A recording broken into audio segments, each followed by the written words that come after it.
Africa, the cradle of humanity, the frontier of the future, a land of visionaries, creators and pioneers, a continent of unstoppable energy where innovation meets tradition, where voices rise, loud and fearless. I am an African. This is the heartbeat of a billion people, diverse, bold, united by a single purpose to tell our own stories in our own way. No borders, no barriers, no filters. A new era of African storytelling is here. From every corner of the continent, from the bustling cities to the quiet village, we tell Africa's story by Africans for the world. This is the land of a rising Africa, where Africa speaks and the world listens. This is why today we bring you POA, Pulse of Africa. African social media influencers have gathered in Addis Ababa, the diplomatic capital of the continent. They are here for a greater purpose, to explore ways of reshaping Africa's narrative. Organized by Pulse of Africa, POA and AGA Tech Enterprise, this two-day summit officially kicked off this morning. Beyond the discussions, influencers will also explore some of Addis Ababa's most iconic sites, such as Ethiopian Artificial Intelligence Institute, the Adwa Victory Memorial Museum, the Coffee Park, and others. Hello and a very warm welcome. This is our special live stream focusing on the African Social Media Influencers Summit happening right now in Addis Ababa, Ethiopia. I am Zelalem Ibeltal, joined by my colleague Gamechsa Mandida. Stay with us and be part of this amazing conversation. Gamechsa Mandida, a very warm welcome and a very good morning to you. Thank you. You too. Yeah, today, like I said in the beginning, African Social Media Influencer Summit has just been kicked off in Addis Ababa, Ethiopia, the political and diplomatic heartbeat of the continent. I know you are very much excited to share your excitement, amusement, and information regarding the super important continental summit, African Social Social Media Influencer Summit, which has begun in Addis Ababa. What interests you the most, Gamech? Well, as you say, I'm quite excited to have these interesting people in Addis Ababa. Well, we know most of them on social media, especially TikTok, YouTube, and others. Well, when you see, just their work and become excited, happy, and when you see them, physically face to face, especially, coming to your own country, that is, a very interesting thing. And I'm very excited and I'm happy that, well, this ASMIS 2026 considers the realization that social media these days is so important and its impact is so huge. Well, opposed to the mainstream media such as television and radio, these days we see impactful works, projects, creativities being transmitted, through social media platforms. And so when you have, these people here in Addis Ababa, and then allow them to come all together and find ways, to enhance their work is, a very interesting thing. And I'm really happy, I'm really excited that these people are in Addis Ababa. And the fact that, of course, social media, the platform itself is being given, such an attention. Yeah, we'll discuss about social media narratives and the contributions of these social media influencers of Africa bit by bit in our conversation. But let us mention some of the African social media influencers which have already arrived and be part of this amazing continental summit. Tenge Tenge of Uganda, Wodi Maya of Ghana, for example, Dilish Mati of Namibia, Zero Brainer of Tanzania, William Last of Botswana, Adonai of Ethiopia, and many others have already been part of this super important continental summit, African Social Media Influencer Summit, or ASMIS in short, ASMIS 2026. ASMIS has brought together more than 200 social media influencers across Africa, from South Africa to, from the south to north, from east to west part of Africa. Many social media influencers have been here in Addis Ababa, and they will pay a visit to so many iconic places in Addis Ababa. For example, they're going to visit, they are visiting right now, by the way, Ethiopian Artificial Intelligence Institute, Adwa Victory Memorial Museum, Coffee Park and other iconic places in Addis Ababa. This is just to give a glimpse into the city. This is just to create a picture of Africa. We have said that Addis Ababa is the political, cultural, and diplomatic heartbeat of the continent. So visiting these kind of iconic places in Addis Ababa will give them a glimpse into Africa, because one of the reasons that social media influencers are here in Addis Ababa at the political center of Africa is, to have a deeper knowledge of Africa, to share their knowledge, to share their experience, to share their exposure of their respective countries, so that they can have a deeper understanding, a deeper grasp of the continent. And we know Addis Ababa is the political heartbeat of the continent, Organization of African Unity. Since that very organization of African Unity, Addis Ababa has continued to be the political center of the continent, and they can visit lots of iconic places in Addis Ababa. And right now they have been visiting many places, and they have started their visit in the morning by Ethiopian Artificial Intelligence Institute. By the way, this is the first of its kind in Africa. Ethiopian Artificial Intelligence Institute was established in 2020 by the initiative of His Excellency Dr. Abiy Ahmed, the Prime Minister of Ethiopia. And the vision of Ethiopian Artificial Institute is to be a tech hub, a technology hub for the continent. And Ethiopia also aspires to establish the first artificial intelligence university, and Ethiopia plans to bring many Africans through scholarships. Ethiopia is going to give free education for many African students to come and learn artificial intelligence. So lots of things are happening in Africa, but let me take you to African narrative stuff, Gamach. Africa has long been depicted as a dark continent. Africa, the name Africa, the continent Africa, has been associated with crisis, with civil war, with drought, with famine, and lots of bad stuffs. And one of the big reasons that African social media influencers have gathered in Addis Ababa today is to reshape the stories, the narratives, the perception of Africa. By the way, this African Social Media Influencer Summit is organized by Pulse of Africa and AGA Enterprise.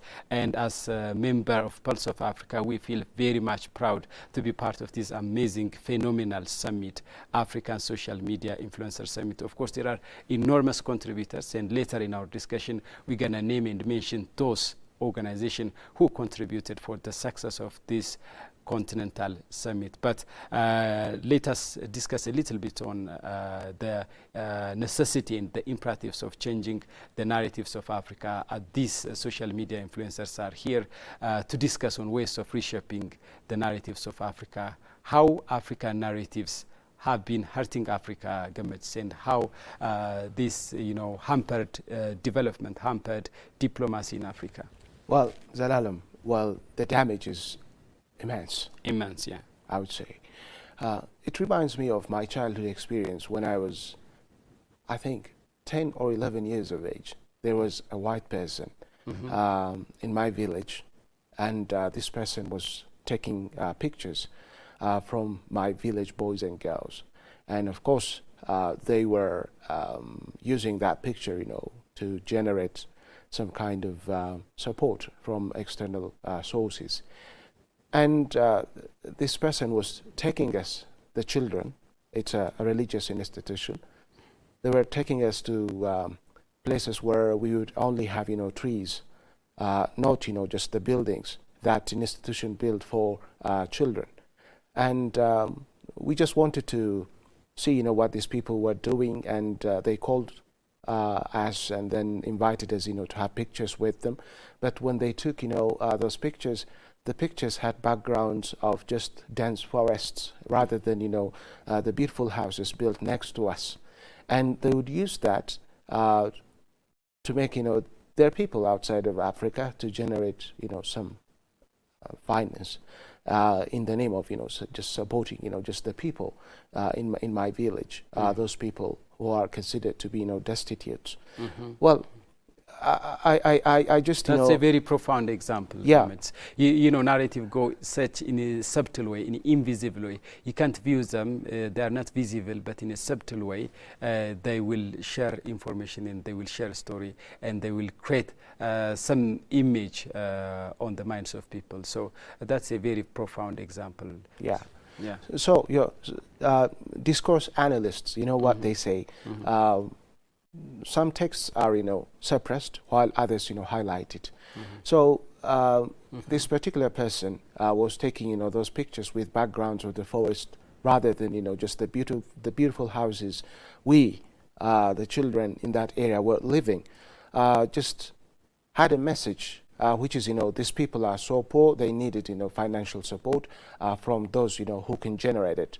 Now, the same cases, happening to Africa in general. As you said earlier, Africa is considered to be, a dark continent.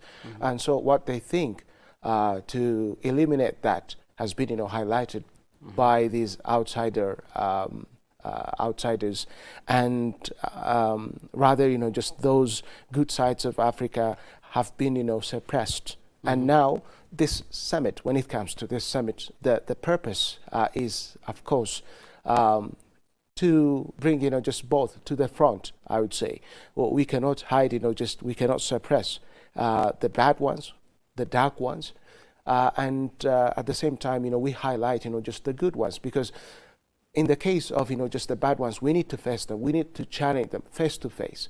Now, Africa's resilience is shown here. So when these influencers, from across Africa come to Addis Ababa, well, the purpose is, for them to find, mechanisms, strategies, ways to change, this scenario, which is, highlighting the dark side of Africa and suppressing, the good side of Africa.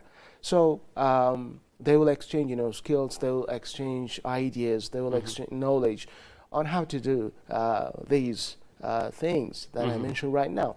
Yeah, I think it's super important to stay on this important agenda of the continent narratives, because the narratives of Africa have impacted Africa a lot. Recently some information, some statistics suggest and predicts that because of the wrong narratives, because of the wrong perceptions, because of the wrong portrayal of Africa, Africa loses more than $4.2 billion annually. More than $4.2 billion each year Africa loses because of the wrong portrayal. How that comes, in terms of, for example, in terms of tourism, for example, Africa has lost a great deal of money because of the wrong portrayal of Africa. Imagine somebody from China or America or UK or apart from the continent, and that person, that guy, listens and watches stories of conflict in South Sudan, for example. Will he be encouraged to come to South Sudan, to come to Africa and to visit South Sudan? It's unlikely that he will come, yeah?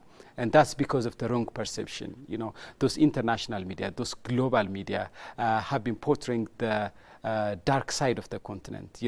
We cannot deny the fact that Africa is also going through enormous challenge, complicated and sophisticated challenge. But we should never deny at the same time the fact that Africa is also registering and recording fast economic growth, for example. Lots of positive things, positive developments have been happening in Africa, and that should be given de-emphasized. For example, if you take Nigeria, for example, what comes to your mind? What comes to our mind when we think of Nigeria, the Western African nation, is the Boko Haram. If you watch CNN or other Western media, other international media, you will see like Boko Haram attacking people, patients in hospitals, Boko Haram attacking students, children in schools. This is, the dominant narrative that goes in terms of the story of Nigeria. But lots of good things are also happening in Nigeria. For example, you can talk about the diversity of Nigeria. Nigeria is, of course, the largest populous country in the continent, and next to Nigeria is Ethiopia, of course. And Nigeria is the most populous country in Africa.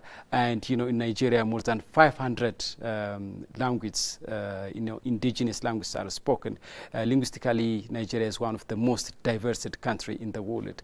But you never hear such kind of diversity, how people live in harmony, how people live in tolerance and unity, in togetherness in Nigeria. We never hear such kind of stories from Nigeria.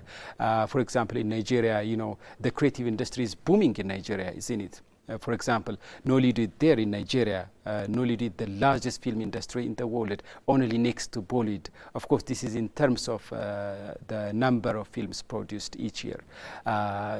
But, you know, we couldn't hear such kind of amazing stories, encouraging stories from Nigeria. You know, Nollywood is, of course, the source of income for Nigerians. You know, thousands, hundreds of thousands of people are engaged in film industry in Nollywood, but we don't hear that kind of stories from Nigeria. You know, when it comes to creative industry and literature, Nigeria, we can say, is a pioneer. You know, Nigeria has given birth and nurture, you know, important, prominent literary figures, for example, beginning from Chinua Achebe, post-colonial Africa, from Chinua Achebe to Wole Soyinka, and today we have been seeing Chimamanda Ngozi Adichie, a prominent lady. You know her.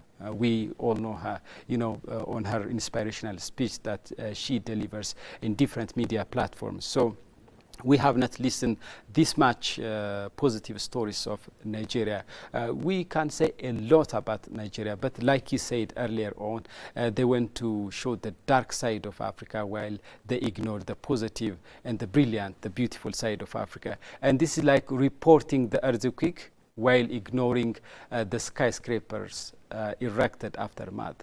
You know, they want to ignore the beauty part of the continent, the brilliant part of the continent, and they want to, you know, they want to downplay those important achievements of the continent, and they want to frame Africa in the framing of, they want to put Africa in the framing, in the perspective of crisis, in the perspective of poverty, in the perspective of, you know, those Western media, global media headlines screamed about poverty in Africa, screamed about drought in Africa. You know, the same happens in Ethiopia, for example.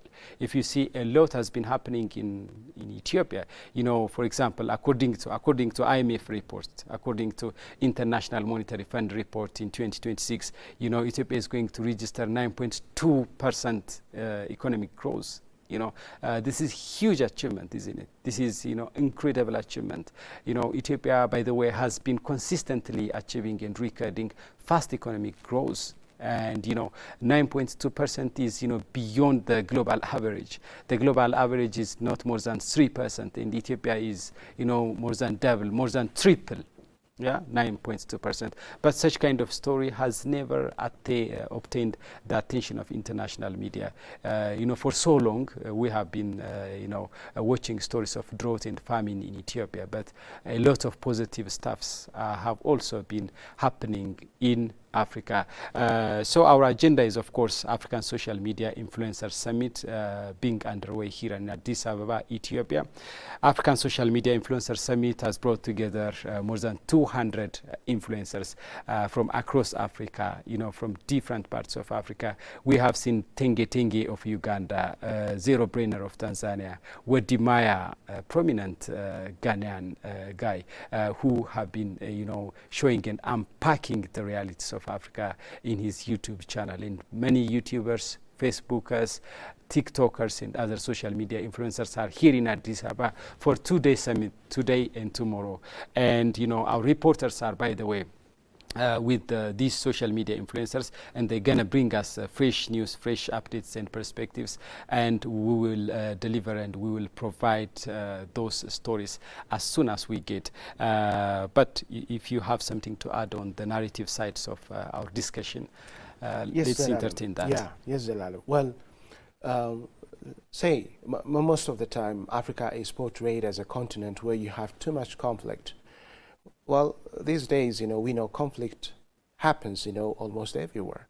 For example, the Ukraine-Russia war, the US-Israel-Iran war right now, the Middle East war in Yemen, and some time ago, of course, we had, you know, America taking, you know, military action, you know, against Venezuela, and many others.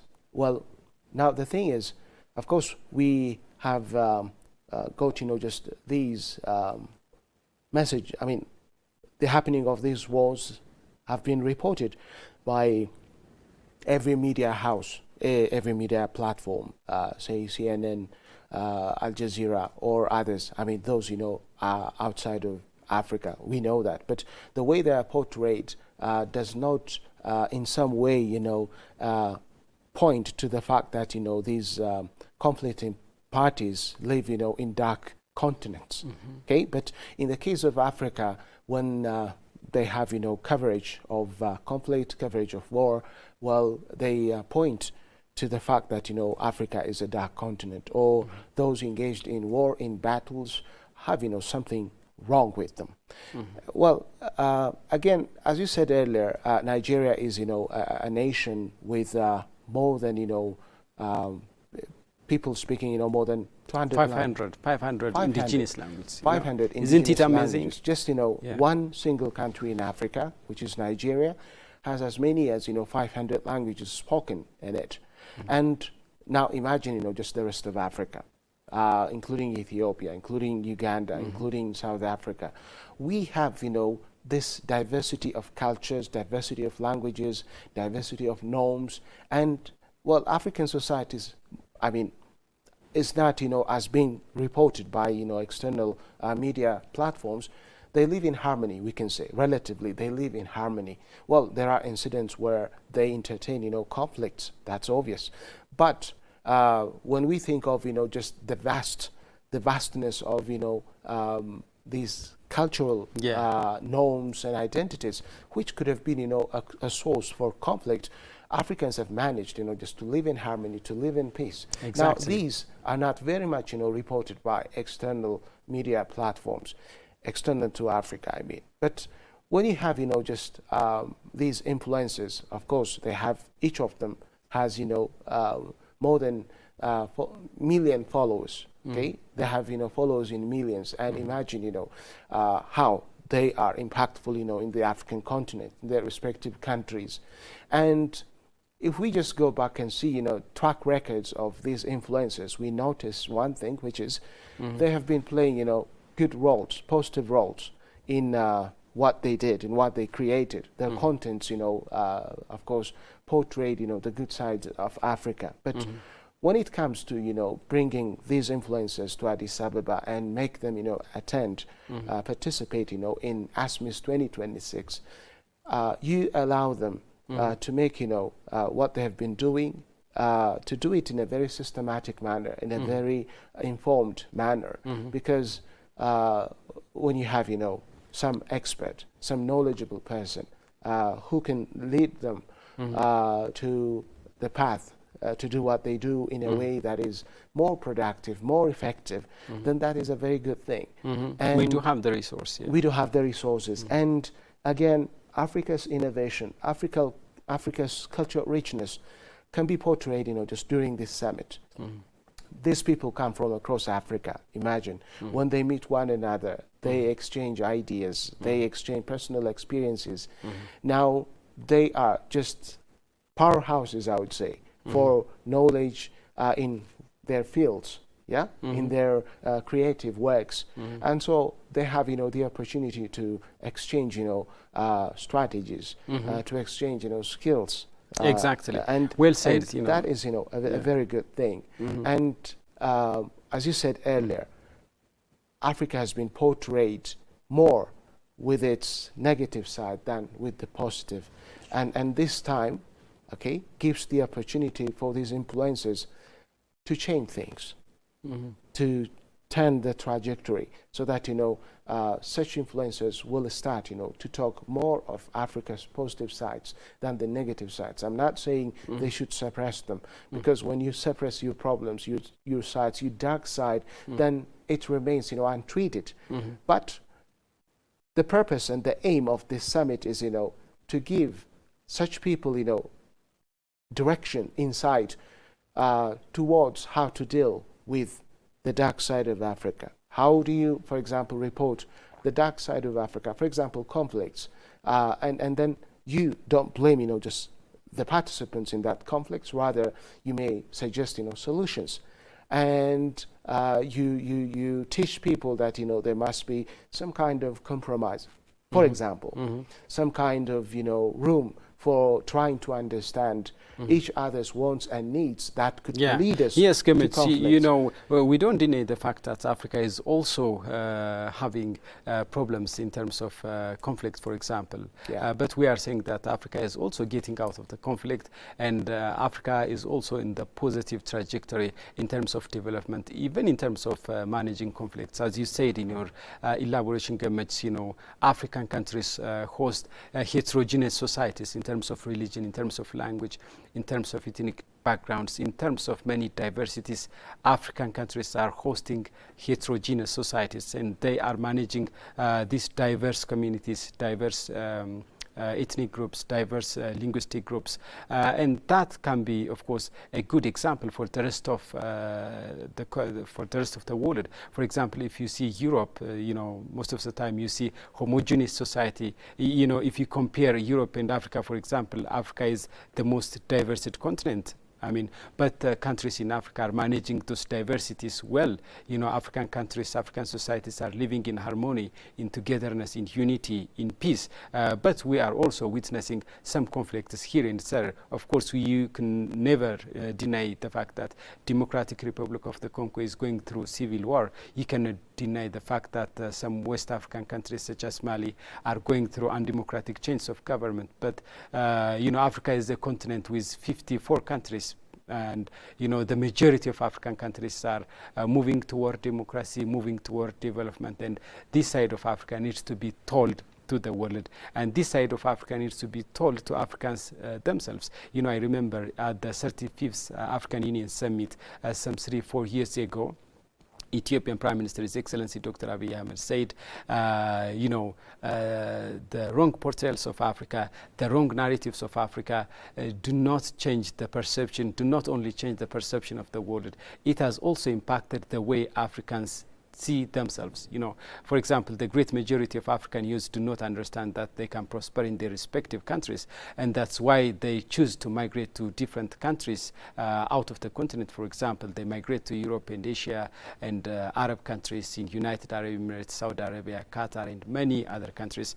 African youth are migrating because they do not understand that they have a huge treasure, wealth, and resource that they can use to prosper themselves, that they can use to change their lives. A lot can be said about this image, but now, as we said earlier on, these African social media influencers are here in Addis Ababa, and they are paying visit to many iconic places. And right now they are making a visit to Ethiopian Artificial Intelligence Institute, and we're going to continue the conversation, and let us allow the audience to watch their visit at Ethiopian Artificial Intelligence Institute, and we're going to be back, and we're going to share information, perspectives, and new updates regarding the African Social Media Influencers Summit being underway in Addis Ababa, the political and diplomatic heartbeat of the continent. Stay tuned.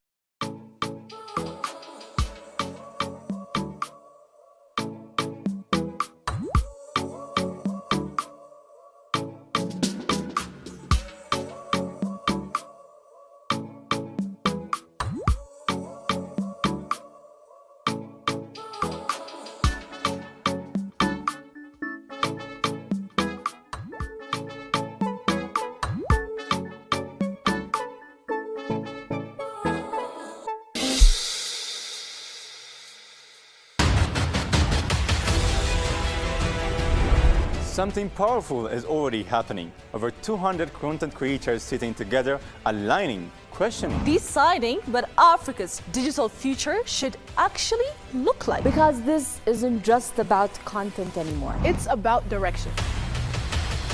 Millions of followers and millions of eyes. Now moving with shared purpose. Stories are being shaped with intention. Narratives are being clarified. Agendas are being defined. Because when Africa speaks in fragments, It gets misunderstood. But when it moves together, It becomes undeniable. what's happening here doesn't stay here. It reaches the world. This is the African Social Media Influencer Summit.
Parts of Africa.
I think with that being said, people now, they don't see Africa as how they used to see it then. Remember back then, people used to think when you come from overseas, when you come to Africa, it's thousands of men holding a plane. So with our content, I think our responsibility has been showing people from overseas or whatever of how Africa developed, how Africa is developed, and also we are showing people that we can actually make the whole world know us. I mean, I'm from a small country in southern Africa.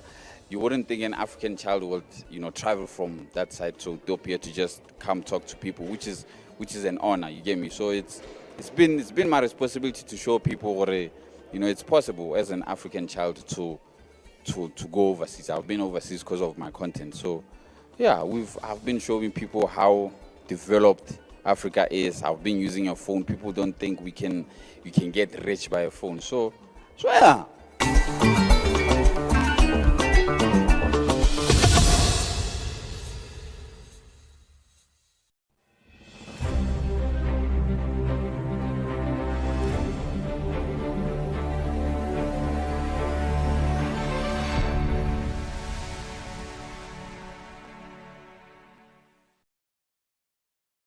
Welcome to the Pulse of Africa, your gateway to Africa's vibrant stories, voices and visions.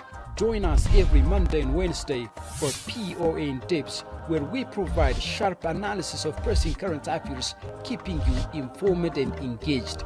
Tuesdays feature the Africa We Want, dedicated to the African Union's Agenda 2063, discover Africa's journey toward a prosperous and integrated future. On Thursdays, tune into El Dorado, highlighting Africa's rich natural resources and how they can drive true prosperity. Fridays bring you Roundup, where seasoned journalists discuss enduring issues shaping our continent's destiny. Saturdays showcase the editorial, offering Pulse of Africa's perspective on Africa's challenges and opportunities, and celebrate the notables, recognizing remarkable Africans making a difference. And don't forget, Sundays are for Africa Melody, honoring our culture, music and entertainment. So tune into the Pulse of Africa and experience the vitality of our continent every day of the week. Subscribe now.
Something powerful is already happening. Over 200 content creators sitting together, aligning, questioning, Deciding what Africa's digital future should actually look like. Because this isn't just about content anymore. It's about direction.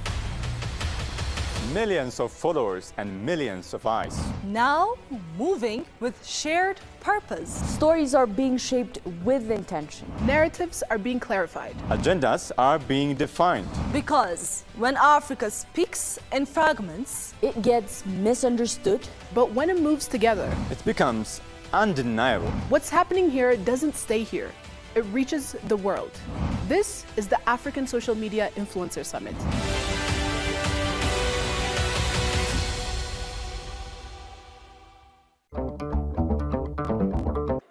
We are in Ethiopia now. Welcome to Addis Ababa, Ethiopia.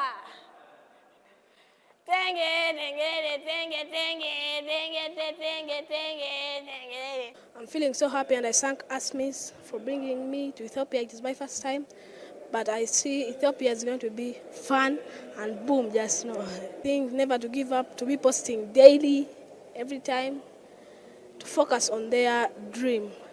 To the global, I think through making content, through showing the world what Africa is, because many don't know Africa. Through showing Africa, because many don't know Africa, through content, through showing our countries, like making videos about it.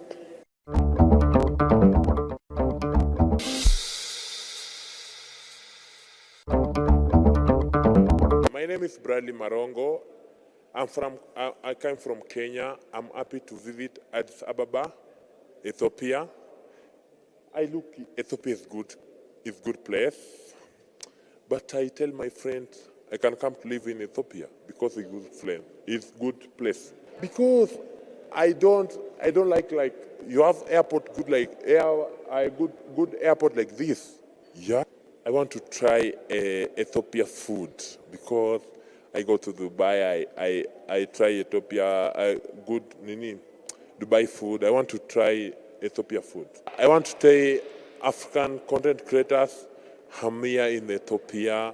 If you need collaboration or if you need to if you need to shoot content from Ethiopia and Kenya collaboration, if you have content, come you shoot with us. It's okay. Thank you. Welcome.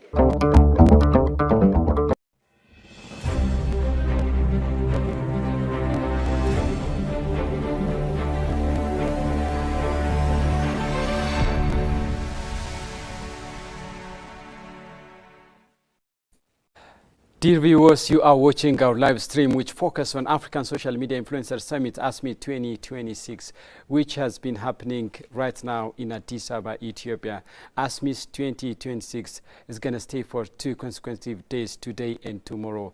ASMIS 2026, African Social Media Influencer Summit, has brought together more than 200 social media influencers from various parts of the continent, from South Africa to Morocco and from Nigeria to Kenya, and we are making discussion and conversation regarding this super important continental summit, African Social Media Influencer Summit.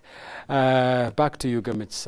And earlier on, we have been discussing on Artificial Intelligence Institute because these social media influencers of Africa have been paying visit to Ethiopian Artificial Intelligence Institute. Ethiopia has been making significant stride in terms of artificial intelligence, isn't it, Gamit? Of course, absolutely. Well, the last many years, especially ever since Prime Minister Abiy Ahmed took office, Ethiopia as a country, as a nation, has been giving attention to AI in general. An AI center has been established in Addis Ababa, and this center actually has been visited by these influencers, and I can feel that they would be mesmerized by what they would see there, because there are interesting things. For example, augmented reality, artificial intelligence in many aspects. You paid a visit to it as well. Yeah, I just paid a visit to it, and one of the things that astonished me was that I could see Addis Ababa as it will look like, in the near future. And that through was, emulation? Yes, simulation. Simulation. Yeah. And so you just have, forests of buildings in Addis Ababa, and the infrastructure quite, different, developed to the standards of those you may find, in advanced nations. And this will be, a very good example for other cities in Ethiopia, and even these influencers, as they see these things at the center, at the institute. I hope they just will want to replicate, these experiences in their own countries as well, because artificial intelligence, the institute has demonstrations to give, solutions to problems. For example, in the manufacturing sector. When you talk about, manufacturing, various products, artificial intelligence, gives you a very quick solution. It allows you to produce, for example, parts of, big machinery, say vehicle, say any machinery that you find, in industries. And even when you look at AI technology, in various sectors such as health, such as agriculture. These are demonstrated very well at the Artificial Intelligence Institute in Addis Ababa. And the visitors, the influencers, will see all these things, and I think just they will find a way, to bring, these artificial intelligence offers to their respective countries. Yeah, these Africa social media influencers will definitely be excited by what they see at Ethiopian Artificial Intelligence Institute. By the way, Ethiopia has been making significant stride, and Ethiopia has achieved a profound outcome in terms of artificial intelligence. And Ethiopian Prime Minister, His Excellency Dr. Abiy Ahmed, has also been appointed by the African Union, AU, as champion of artificial intelligence and digital health. This is a huge achievement, isn't it? And I would say that's a well-deserved appointment and a well-deserved award, isn't it? His Excellency Dr. Abiy Ahmed has been very much passionate and committed and dedicated when it comes to artificial intelligence. He understands and he forecasts and he predicts that Ethiopia without artificial intelligence Ethiopia will lag behind development. Ethiopia will lag behind world civilization, and he has taken series of steps to make sure that Ethiopia go in line with artificial intelligence. Ethiopia embrace artificial intelligence. after he assumed power in April 2018. After 2 years, he initiated the establishment of Ethiopian Artificial Intelligence Institute. This is the first in the continent, the first in African soil. Ethiopian Artificial Intelligence Institute was established in 2020, and that has been doing amazing works, and it has been supporting different infrastructures, different services, for example, healthcare, education, service sector, public service has been very much supported by artificial intelligence, and that has been by and large the initiative of His Excellency Dr. Abiy Ahmed, the Prime Minister of the country. And Ethiopia is also planning, and of course Ethiopia is doing to establish the first artificial intelligence university in Africa. And Ethiopia has planned to bring African students from all corners of Africa for education, and that is going to be through scholarship term. So African students will get opportunity to come to Ethiopia and to learn about artificial intelligence and to get immersed into the world of artificial intelligence. Artificial intelligence is doing amazing jobs. Even artificial intelligence is replacing the jobs of journalists. What do you say, Gammets? Well, yes. Yeah. Artificial intelligence is entering every aspect of our lives. We can't deny it. We see it, on a daily basis. And, well, the threat is that, unless and otherwise people catch up with it, then they get left behind, and that is going to be a big challenge for everyone. Prime Minister Abiy has always been saying that artificial intelligence is, the future of not only Ethiopia, but it should be the future of Africa as well. Advanced nations are incorporating artificial intelligence in every aspect of life. Their citizens are being, taught about artificial intelligence. They are being trained, and they are developing, the skill to utilize artificial intelligence in everything that they do. And if we remain where we are, if we choose, to stay in the way we have been doing things traditionally for quite too long, as the case has been, until recent days, then that's not going to be, very good, because, we get left behind. For example, augmented reality, virtual reality, artificial virtual reality. Yes, these are becoming, just common to, you find them, in various institutions to teach about, just realities. For example, if you want to teach about an industrial complex, you can't have, just that industrial complex, physically around you. But when you use, augmented reality, you can have, a better understanding of it.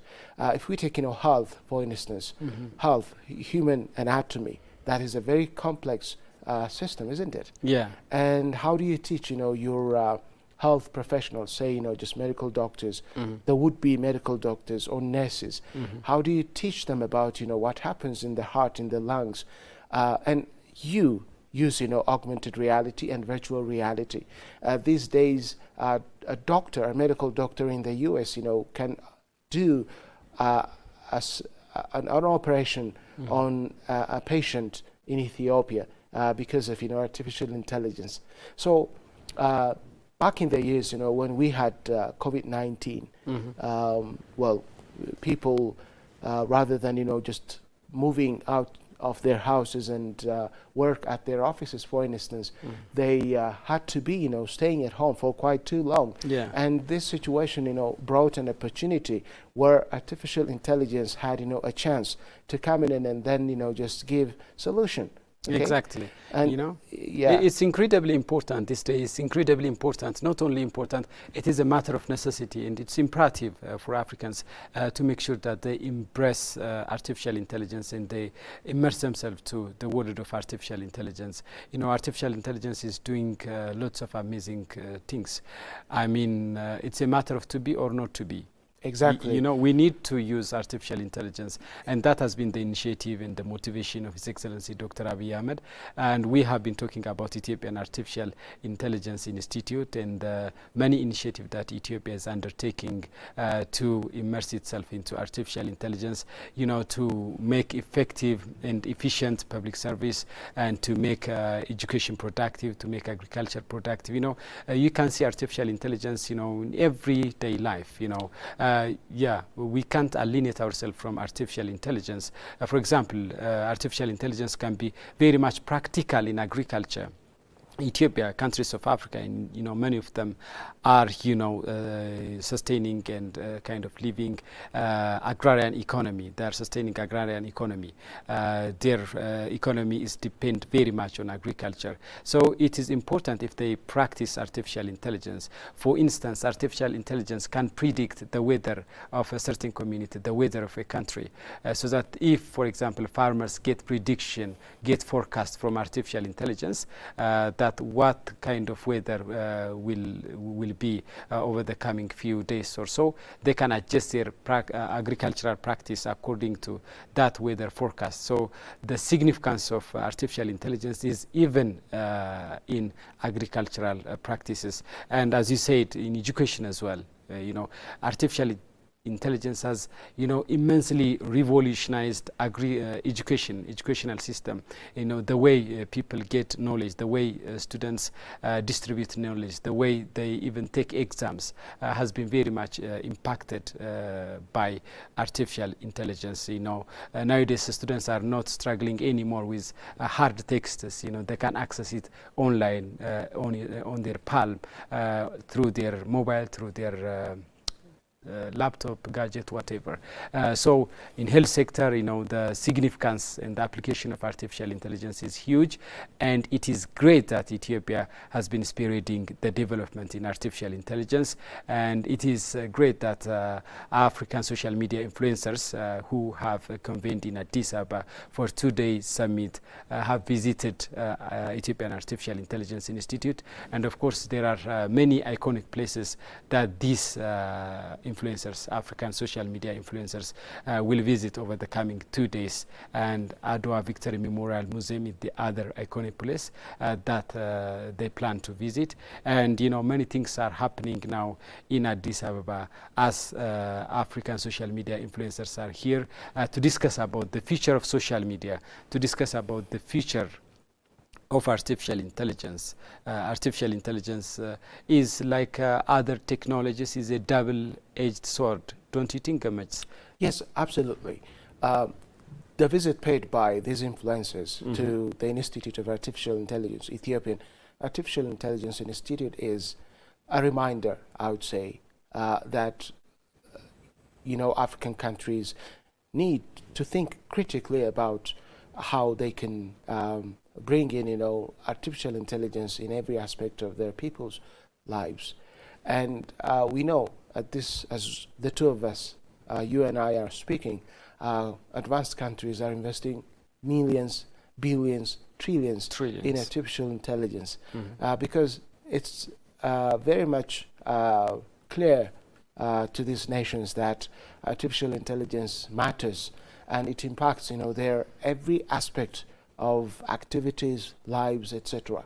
And once Prime Minister Abiy Ahmed, when he addressed MPs, Member of Parliament, he said, you know, it is a must because the world is moving into, immersing itself into using artificial intelligence. At least we need to follow from behind, because artificial intelligence requires, you know, billions and trillions of worth investments worth, okay? Yeah. And we might not have, you know, just such capacity, such financial capacity, but at least we need to give it attention. We need to be aware of what these countries are doing using, you know, artificial intelligence. Now, this is, the point is, you know, this is something that nations cannot compromise. Nations need and must give attention to it. And it's making, you know, a difference, and we see the differences that arise from utilizing artificial intelligence. They are very much clear. They are very much obvious than ever. And influencers, as they visit this institute, it is very much likely that they go back home and they talk about it, and they share what they have observed at the institute with their followers. Okay? Yeah. And that is a very interesting thing. Yeah, that is phenomenal, I would say. Exactly. And African social media influencers will discuss on various issues ranging from digital technology to artificial intelligence to narratives of Africa. But the main purpose is to shape and reshape the narratives of Africa. And earlier, or in our beginning, we have been talking a lot about the narratives of Africa. And they can also use artificial intelligence to shape and reshape the narratives of Africa. Exactly. I mean, artificial intelligence is, after all, operating on the information that has been fed. So African social media influencers need to feed African stories, African narratives, African perspectives into it, so that artificial intelligence will be shaped. You know, we have to put our own part. We have to make our own effort to make sure that we are visible in artificial intelligence. For example, if you Google about Ethiopia, you know, what kind of information you're going to receive from artificial intelligence is based on the information that is obtained in the past. Yeah, exactly. So we have to make sure that we need to be on the map. Exactly. But Zelalem, one thing that's very important and worth giving attention to is that, as you say, artificial intelligence is man-made, isn't it? It is man-made, and for instance, algorithms play a big role in the way we try to use, artificial intelligence. Well, they just give, more opportunities for selected group of people than others. For instance, algorithms, allow or give priority to influencers elsewhere than Africa.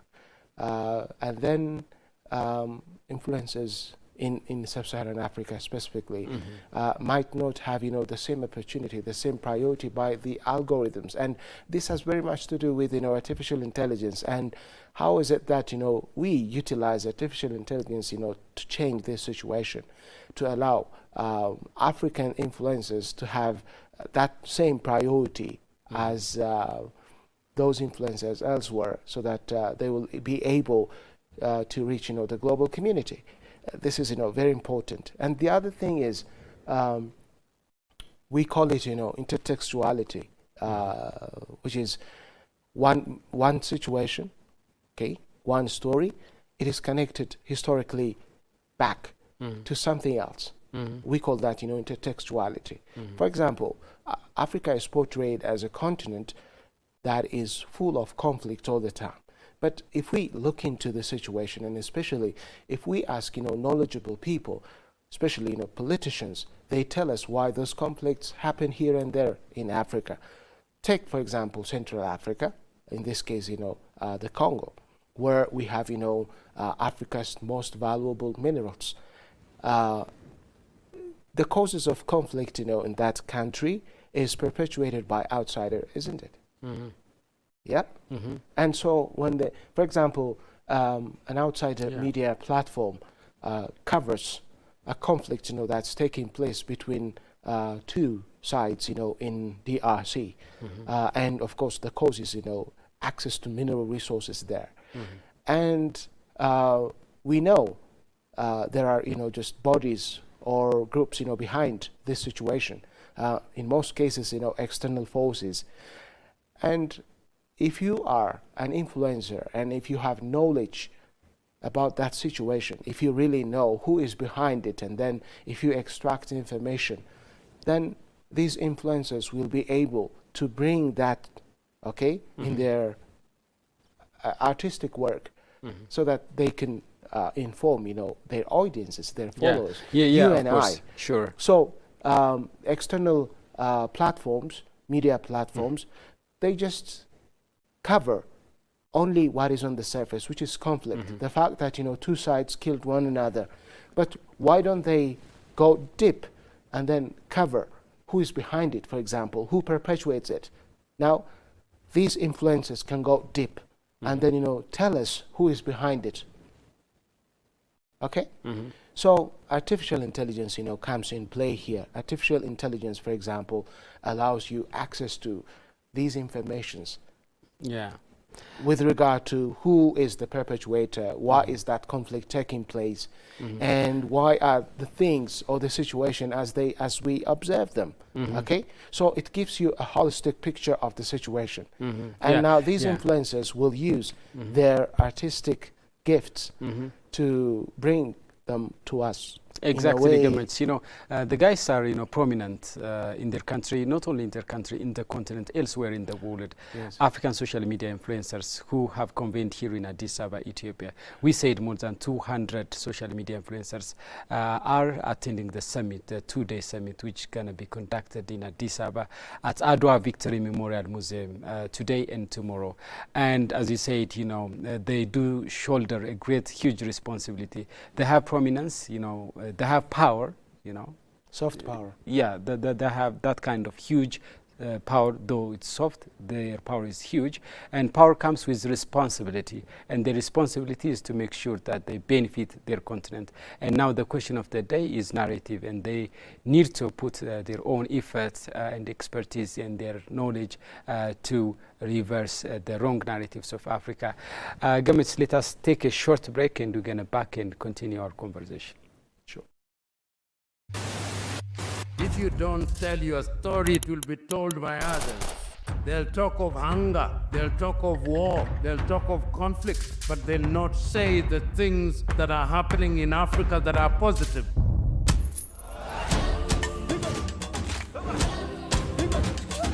This is POA, a very new media organization in Ethiopia. We have to be voice for ourselves. There is no one else that can tell our story better than us. If it's defending African matters, then go for it. Go for Pulse Media. This is the Pulse of Africa. Tune in, follow the journey, and learn about the news and what's shaping our African continent. I am really impressed by the work that they are doing by telling the African story from Africa for Africans. I think it's definitely needed. Please subscribe to the Pulse of Africa on all platforms.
Something powerful is already happening. Over 200 content creators sitting together, aligning, questioning, deciding what Africa's digital future should actually look like. Because this isn't just about content anymore. It's about direction.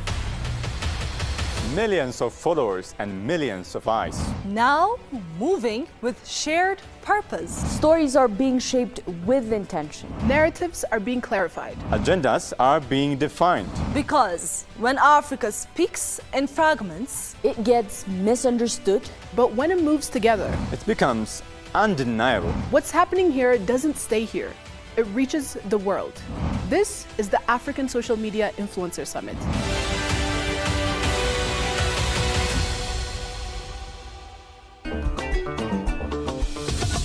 Hi guys, hi my fans, hi my friends. My name is Elvis Mushila. I'm a content creator from Kenya, Africa. And now I'm in Ethiopia, Addis Ababa.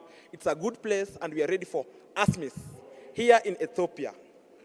Thank you for inviting me here to have a good time with you guys. I love you.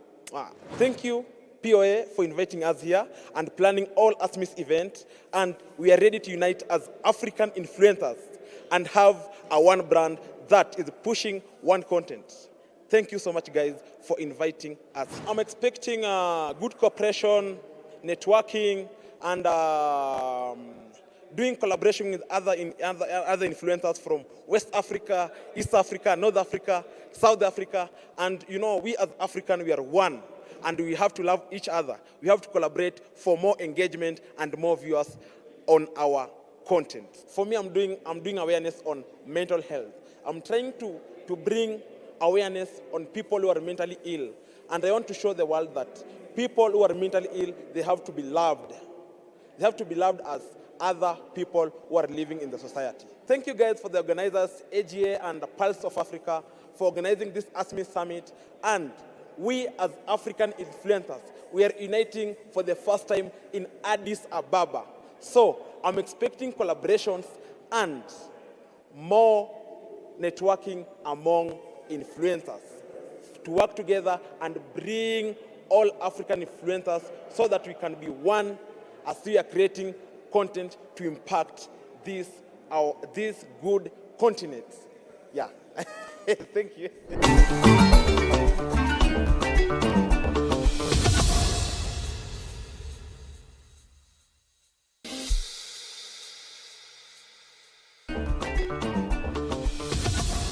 I think this is a good initiative for us as creatives.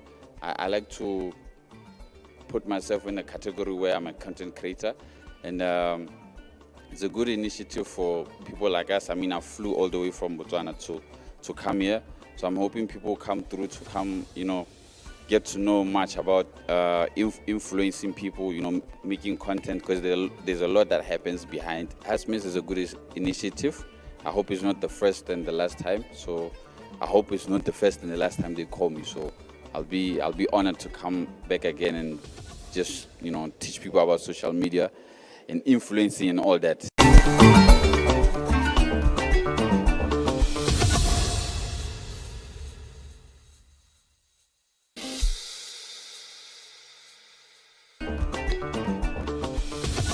My name is Bradley Marongo.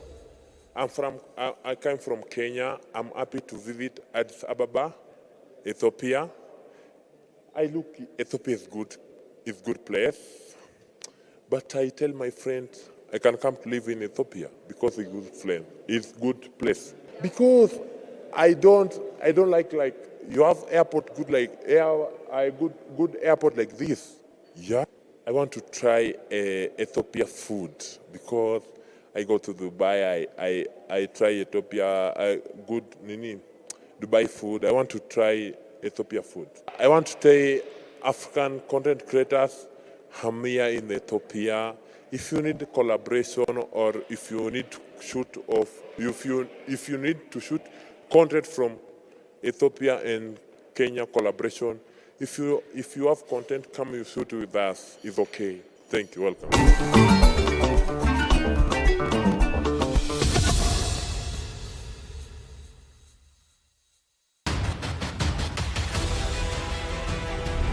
Something powerful is already happening. Over 200 content creators sitting together, aligning, questioning, deciding what Africa's digital future should actually look like. Because this isn't just about content anymore. It's about direction. Millions of followers and millions of eyes. Now moving with shared purpose. Stories are being shaped with intention. Narratives are being clarified. Agendas are being defined. Because when Africa speaks in fragments, it gets misunderstood. But when it moves together, it becomes undeniable. What's happening here doesn't stay here. It reaches the world. This is the African Social Media Influencer Summit.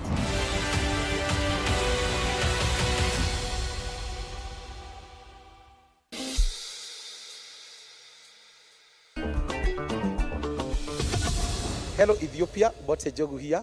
I'm very happy to be in Addis Ababa. It's my first time to be in Addis Ababa, and I'm looking forward to a great time in Addis Ababa. I expect so much collaboration from content creators around Africa. I expect to meet some faces I've never met. I've seen them on the social media pages, so I expect to meet them one-on-one. So first of all, I want to give thanks to them for bringing us together. It's a very good initiative. No one has ever done that before. So it's a good idea. We have to share Africa. We have to acknowledge ourselves. We have to believe in ourselves. And it's very good for the ASMIS.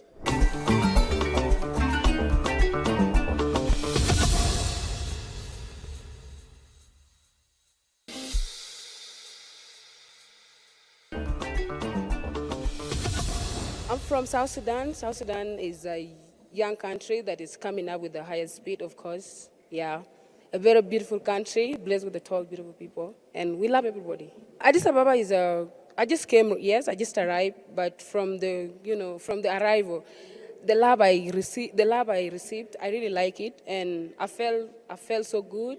And there's a way I'm just feeling like, okay, I'm at home, and everything is a vibe, and I love it. Like, I love everything about this airport because I haven't stepped out, so I loved everything about here.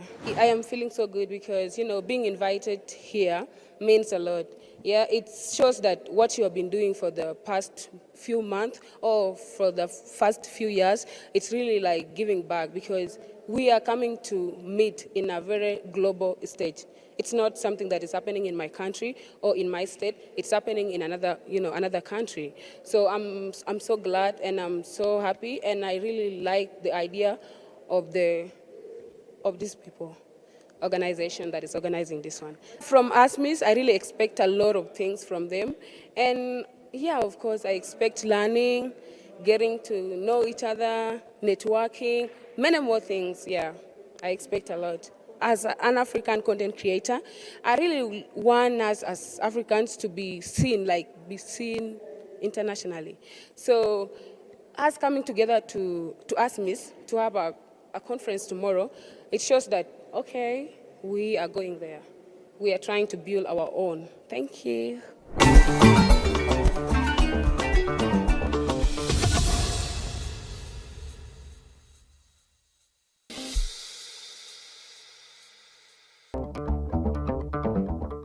Hello, my name is Angelo Gladys, commonly known as Simple Gladys on all my media platforms.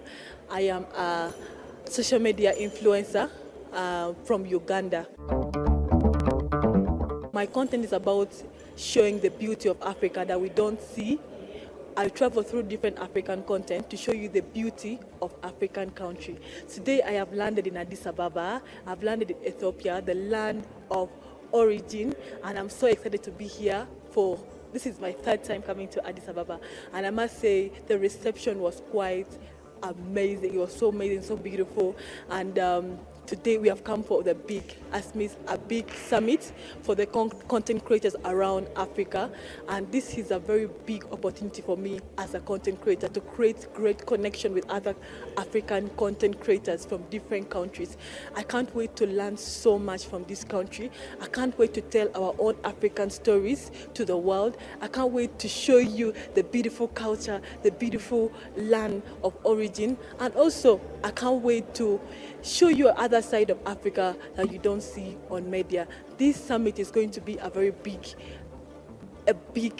change for us as fellow creators, to change our mindset, to create good network, and to push another narrative about Africa. So I can't wait you guys to be with us in this amazing trip. I hope you will be with us in this amazing 2-day summit. Don't go anywhere. We're in Addis Ababa.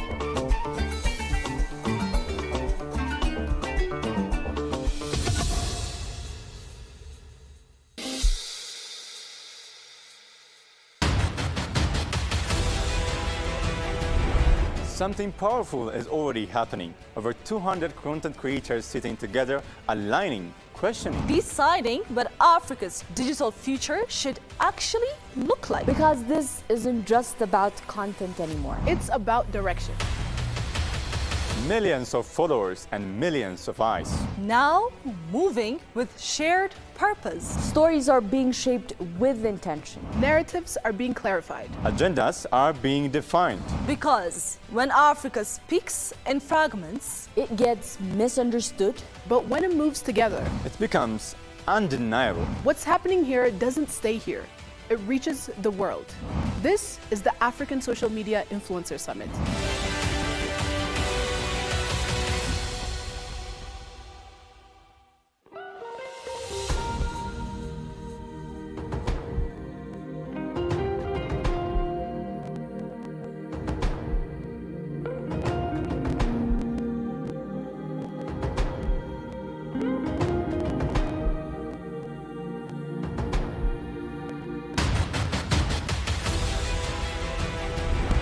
Something powerful is already happening. Over 200 content creators sitting together, aligning, questioning. Deciding what Africa's digital future should actually look like. Because this isn't just about content anymore. It's about direction. Millions of followers and millions of eyes. Now moving with shared purpose. Stories are being shaped with intention. Narratives are being clarified. Agendas are being defined. Because when Africa speaks in fragments, it gets misunderstood. But when it moves together, it becomes undeniable. What's happening here doesn't stay here. It reaches the world. This is the African Social Media Influencer Summit.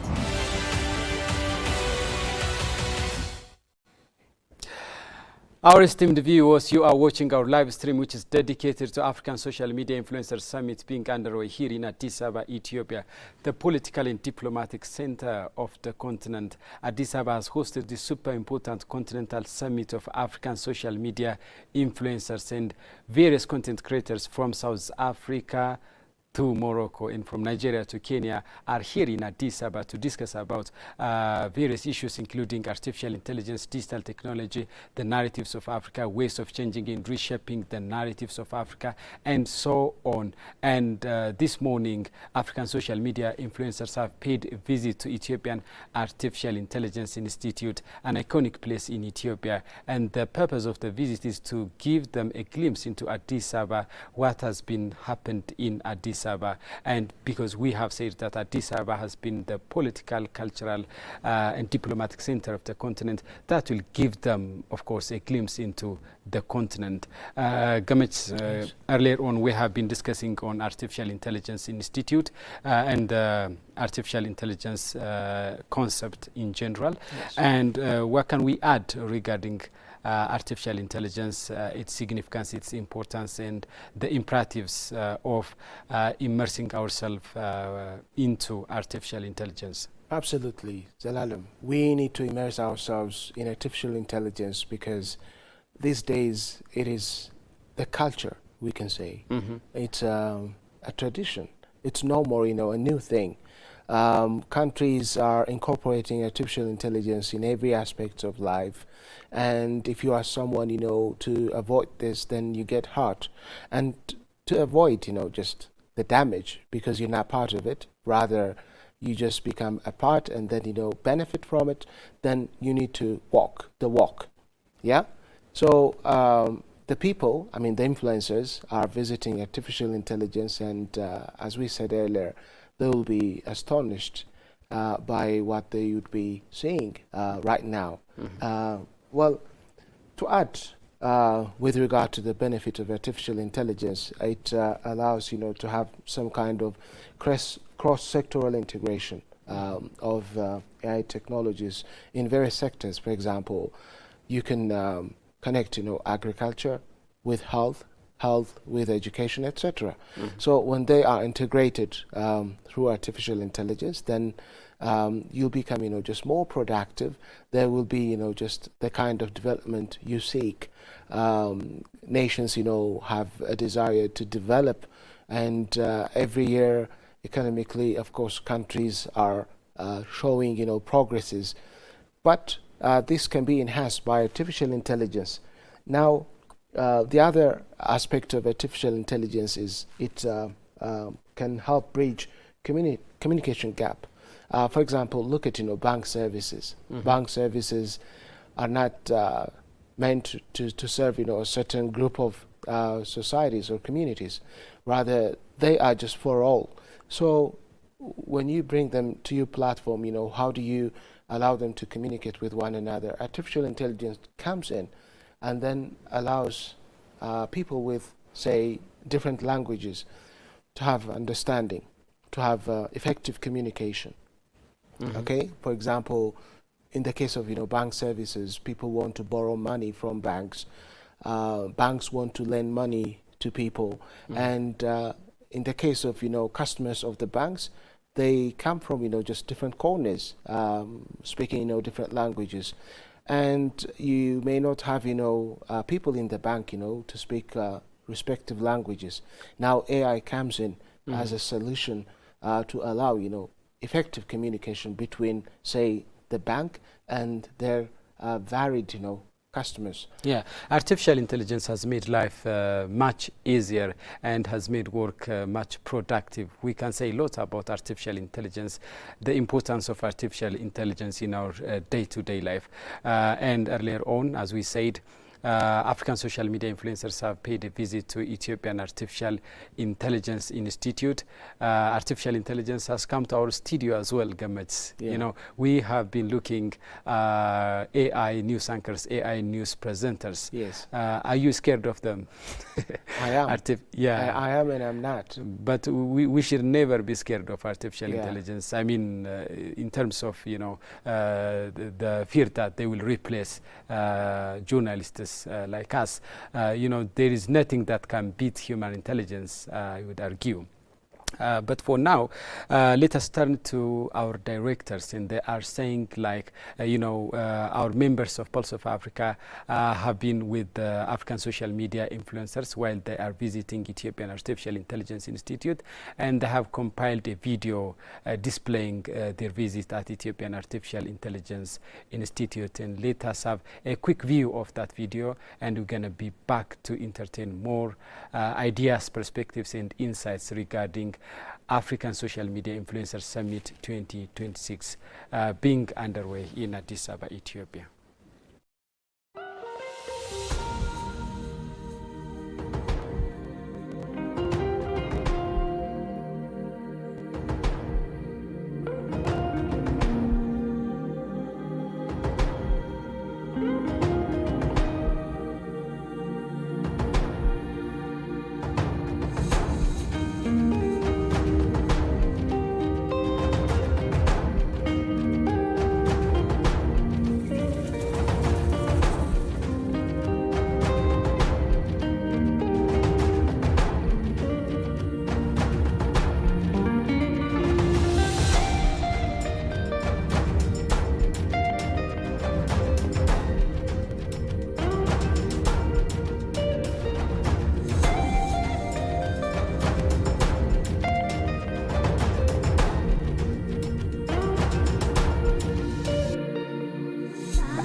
Hello Ethiopia, hello Africa, hello everyone. This is Nyako Nyako, straight from Pakwash. Guys, I come from Pakwash. That is found in northern part of Uganda, and definitely I'm a Ugandan and coming from Uganda. It's my pleasure. It's my second time actually to come here, but the welcoming, it was so amazing, guys. They welcomed us and I love this. What do I expect from Addis Ababa here, Ethiopia, from the summit? I expect to meet many content creators from all over Africa, interact, see how we can best storytell, and see how best we can work together as African content creator, tell our story to the world, influence people, market, more especially market Africa to the world out there, guys. That's why I'm here. And I can't wait to see more that Ethiopia and all other content creators have to offer from me and all other content creators that have come with.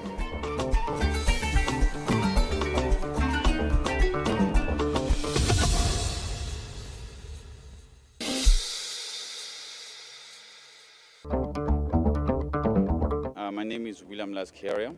I'm a content creator from Botswana, from Africa.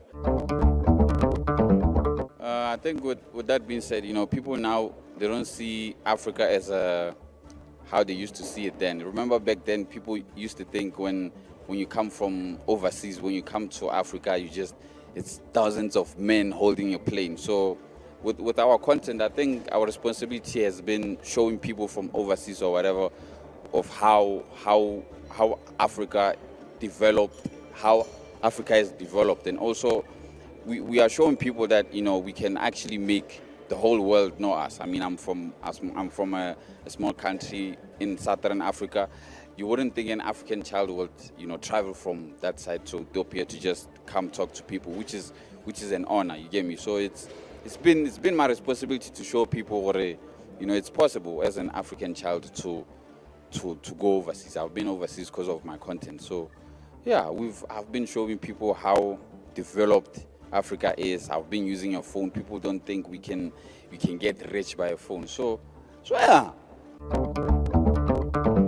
My name is Watermaya and I'm from Ghana. I'm just a young African freelancer on a journey to change the negative narratives of Africa by celebrating African excellence. Throughout this journey, we've been to 39 different countries and happy to be back in Ethiopia as my most visited country in Africa. I was there when this event was born, and I can't wait to see how it will all turn out, because this is one of the things that I've personally wanted to do. I mean, the organizer of this event will definitely know that this has always been the dream of bringing African creators in one place, especially the headquarters of Africa, which is Addis Ababa. So it's so beautiful to see what is happening, and I can't wait to see all the African creators in one room for us to share ideas and see how we can push the African agenda to the rest of the world. And I'm so happy to see that at least we have Pulse of Africa, which is also the African agenda that we're all trying to push, and I hope and believe that we take this narrative to the rest of the world. I think when it comes to Africa, I would say that content creators are the real ambassadors of the continent. We are more like change makers of the continent, even though people in the continent don't see us that way, because I believe that our videos have the impact to change the world. I believe when I was here for the third time, I did the video in Addis Ababa, and people could not believe the transformation that is happening in Addis Ababa. And I believe that through my videos, a lot of people are actually coming to Addis to see the new transformation, and this is the impact that content creators have, and I hope and believe that the government of the day will support content creators to push that narrative. We are the new media, whether you like it or not, and new media is here to stay. Stay true to yourself. The content is around you, and pick up the camera and create that content, because you might never know that content that will take you to the globe.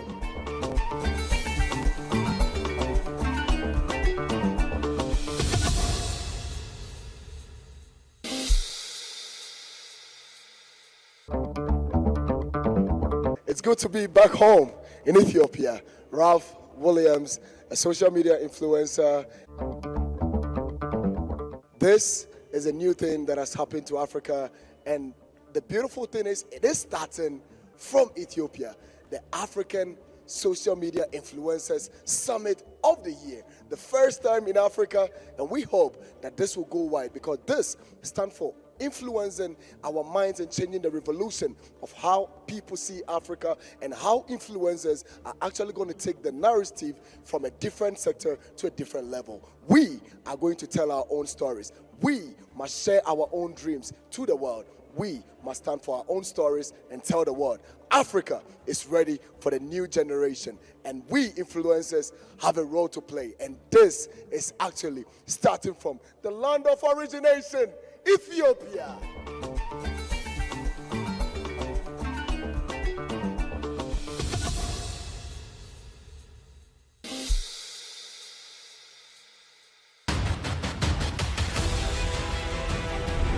Something powerful is already happening. Over 200 content creators sitting together, aligning, questioning, Deciding what Africa's digital future should actually look like. Because this isn't just about content anymore. It's about direction. millions of followers and millions of eyes. Now moving with shared purpose. Stories are being shaped with intention. Narratives are being clarified. Agendas are being defined. Because when Africa speaks in fragments, it gets misunderstood. But when it moves together, it becomes undeniable. What's happening here doesn't stay here. It reaches the world. This is the African Social Media Influencer Summit.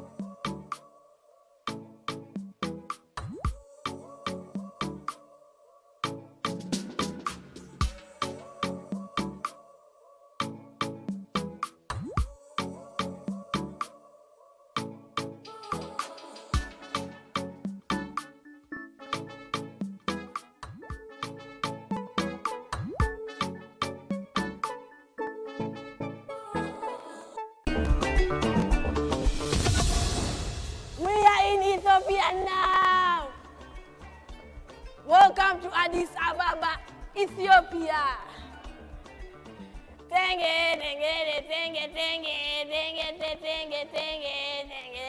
I'm feeling so happy, and I thank ASMIS for bringing me to Ethiopia. It is my first time, but I see Ethiopia is going to be fun, and boom, just think never to give up, to be posting daily, every time, to focus on their dream. To the global, I think through making content, through showing the world what Africa is, because many don't know Africa. Through showing Africa, because many don't know Africa, through content, through showing our countries, like making videos about it.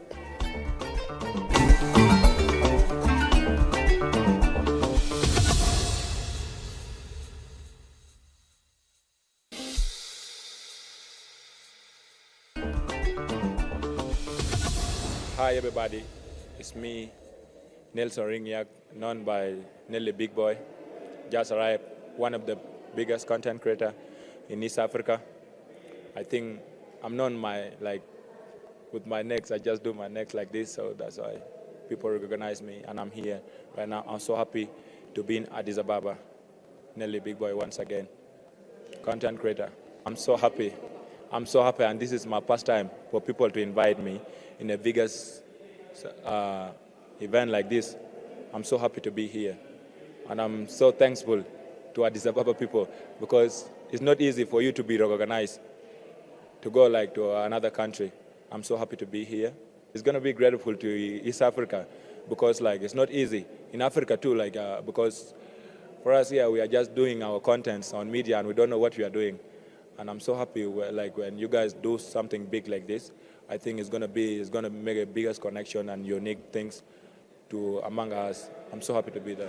Africa must be the best in this sum of world, because we are doing well and we don't appreciate ourselves in Africa. So I think right now, from today, even say today, because I'm now in Addis Ababa.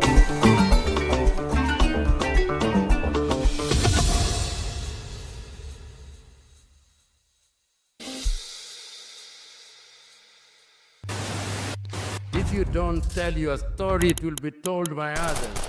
They'll talk of hunger, they'll talk of war, they'll talk of conflict, but they'll not say the things that are happening in Africa that are positive.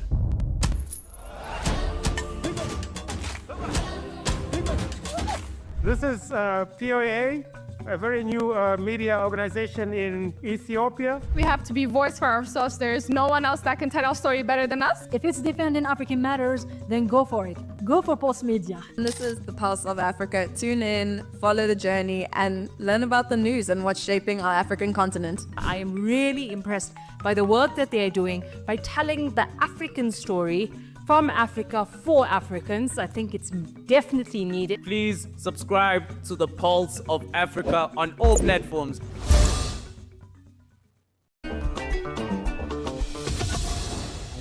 Sluane, and next to me is Gogo, or Ejuo, from the Kingdom of Eswatini, a small country situated in southern Africa, between South Africa and Mozambique.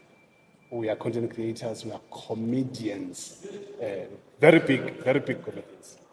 Very big comedians, especially in our country, just because our population is not that huge. We are in a very small country with a population of plus minus 1.2 million. We with two official languages, which is our language, a vernacular language, Siswati, and English, which is our second language. We know that here in Ethiopia you have over 80 plus language, so we only have two languages.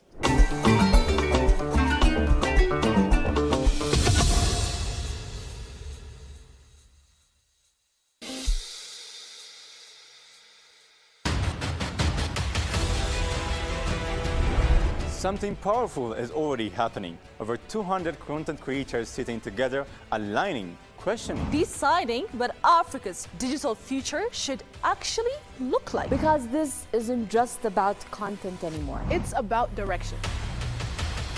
Millions of followers and millions of eyes. Now moving with shared purpose. Stories are being shaped with intention. Narratives are being clarified. Agendas are being defined. Because when Africa speaks in fragments, it gets misunderstood. But when it moves together, it becomes undeniable. What's happening here doesn't stay here. It reaches the world. This is the African Social Media Influencer Summit.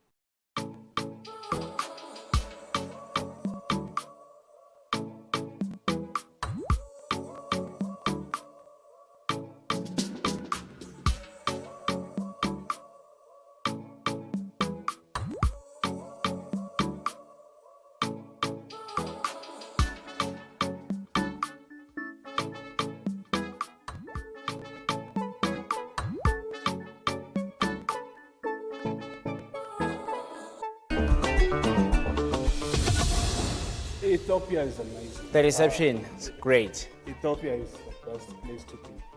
I feel I'm Ethiopian, it's just that I didn't know. But I can feel that I'm Ethiopian in one way or the other.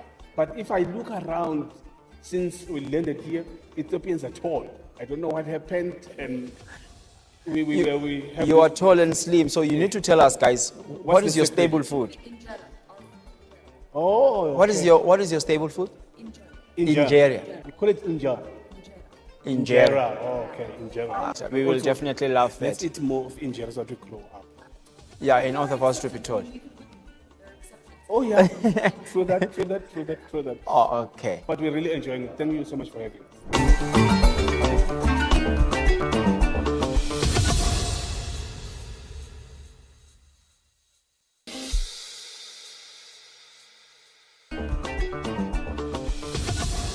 We are expecting to exchange and have, we are looking forward to have a very, very successful summit, and we are looking forward to cross-exchange the followers. We believe that we want to create one united Africa, with one voice, from especially to the influencers. We're looking forward to have a very, very successful and funny summit.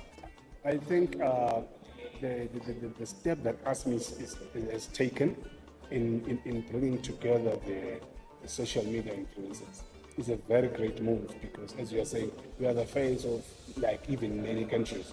People know countries because of the influencers in the country. So coming together, this summit will help give direction, or maybe align content creators as far as marketing countries is concerned, which will then expand to market the whole continent, so that the outside world now looks at us in a different way. We're so hoping we will play a vital role as far as that is concerned.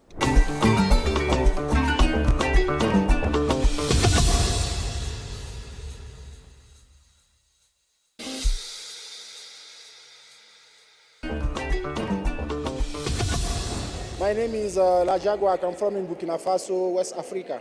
I'm very happy because it's a very opportunity to see my colleague comedian in another country. I'm coming to learn other comedian style. Ethiopia is very good. It is the best country. Travel is good.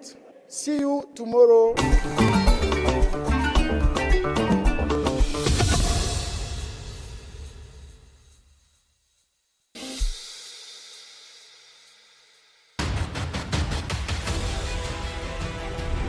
Something powerful is already happening. Over 200 content creators sitting together, aligning, questioning, Deciding what Africa's digital future should actually look like. Because this isn't just about content anymore. It's about direction.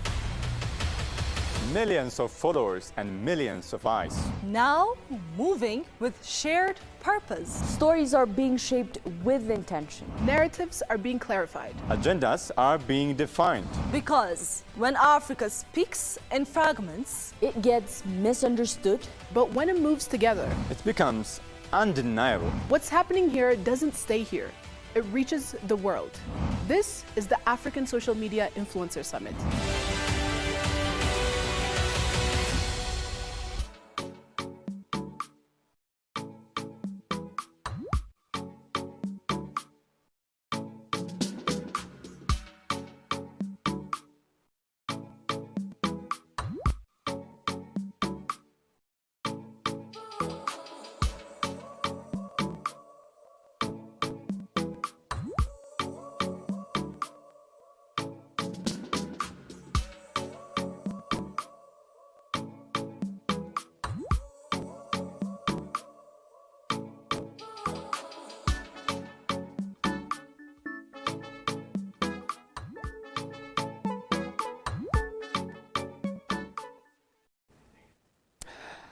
Hope you enjoy watching our special edition dedicated to African Social Media Influencer Summit, ASMIS 2026. African Social Media Influencer Summit is the first of its kind, and this is organized by Pulse of Africa and AGA Enterprise. Both organizations are striving to represent the voices and interests of Africa, and this super important continental summit, African Social Media Influencer Summit, has brought together more than 200 influencers from different parts of Africa. And let me mention some of these influencers, prominent influencers across Africa. Tenge of Uganda, Wedimaya of Ghana, Delish Matthew of Namibia, Zero Brainer of Tanzania, William Last of Botswana, Adonai of Ethiopia, and Brain Jota of Nigeria, and many others are here in Addis Ababa to discuss the future of digital technology, the future of artificial intelligence, and the necessity and ways, techniques of shaping and reshaping the narratives of Africa, which is one of the most important agenda of the African Union, of Africans and Africa. Gamachis, earlier on, this African social media influencers have visited Ethiopian Artificial Intelligence Institute, and the audience, our viewers, also watched how these African social media influencers visited Artificial Intelligence Institute of Ethiopia, and hopefully later on we will bring the perspective and insights, the sayings of these social media influencers. What did they say about Ethiopian Artificial Intelligence Institute, and what can they do with this institute as well? We have said that Ethiopian Artificial Intelligence Institute was established in 2020, and it was the first in the continent, and Ethiopia is also working to establish and open the first artificial intelligence institute, Artificial Intelligence University by 2026-2027, and that university is sought to bring African scholars, African students from different parts of Africa, and the visitors, the influencers are visiting many iconic places, and that's Ethiopian Artificial Intelligence Institute being the one. And now they have marched to the north part of the city, to Ntoto, and they went there to visit Gulele Injera Women Entrepreneur. This is also an iconic place, and this has transformed the lives of thousands of Ethiopian women, Ethiopian mothers. What can we say about this entrepreneurship governments? Well, Gulele Injera Women Entrepreneur, well, it was inaugurated a couple of years ago, and ever since it has been making injera for export standards. Reports confirm that the injera they make is worth exporting to various countries outside of Ethiopia. And well, this entrepreneur, of course, facility boosts food security and export potential, we can say. Women from the surrounding of Addis Ababa were incorporated as makers of injera, which means, it gave them, the opportunity to have, jobs. Most of these women used to be, firewood collectors, and they've been, we could say, suffering from their daily routines, because that activity would be very much demanding and exhausting.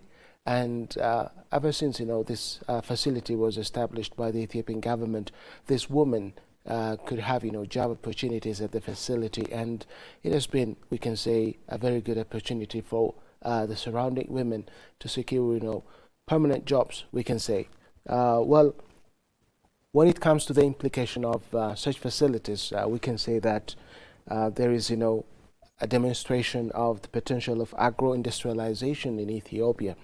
As we know, injera comes from teff, which is our staple food, and the implication is that African countries, as the influencers visit this facility, I hope they will again go back to their countries and tell people how they can make a staple food, their own staple food, in such facility that allows them to produce something better, something export standard, something worth consuming.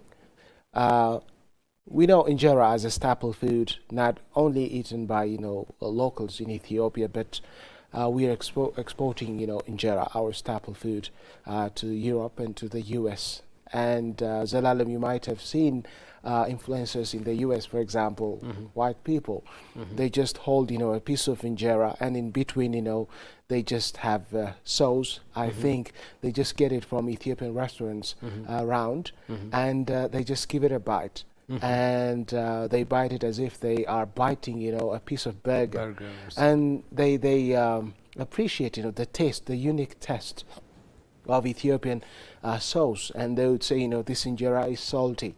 Now what I'm saying is injera has become an international food, not only limited to Ethiopian borders, but it reaches every part of the world where especially Ethiopians reside.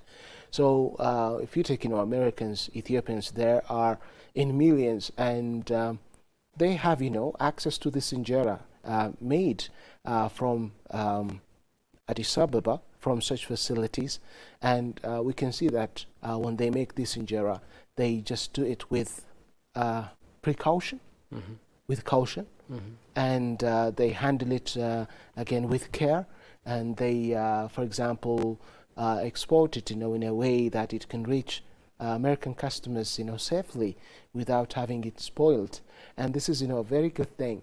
So what is the implication of this situation? Of course, these influencers, again, as I said earlier, they will draw lessons. How is it that, we establish, such a facility where we have, the potential of agro-industrialization to make, our staple food international, to make it, more quality, maintaining, its standards so that it will be sold by the international community.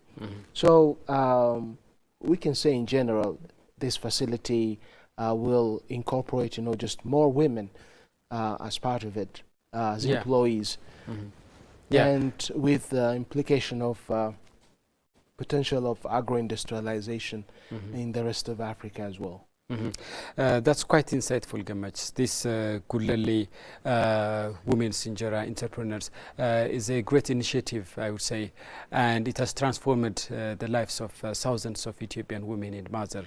In the earlier days, Ethiopian mothers and women used to produce and make injera in a very tedious way, in a very traditional way, and that used to consume the energy of Ethiopian mothers. That used to consume the energy, the time of Ethiopian mothers, and it was very tedious and it was very traditional, and this has transformed the way injera is being produced. And as you said, injera is also Ethiopian traditional food, isn't it? Ethiopian traditional food. We can't live without injera, and we need to protect and we need to preserve our identity, because it's part of our identity.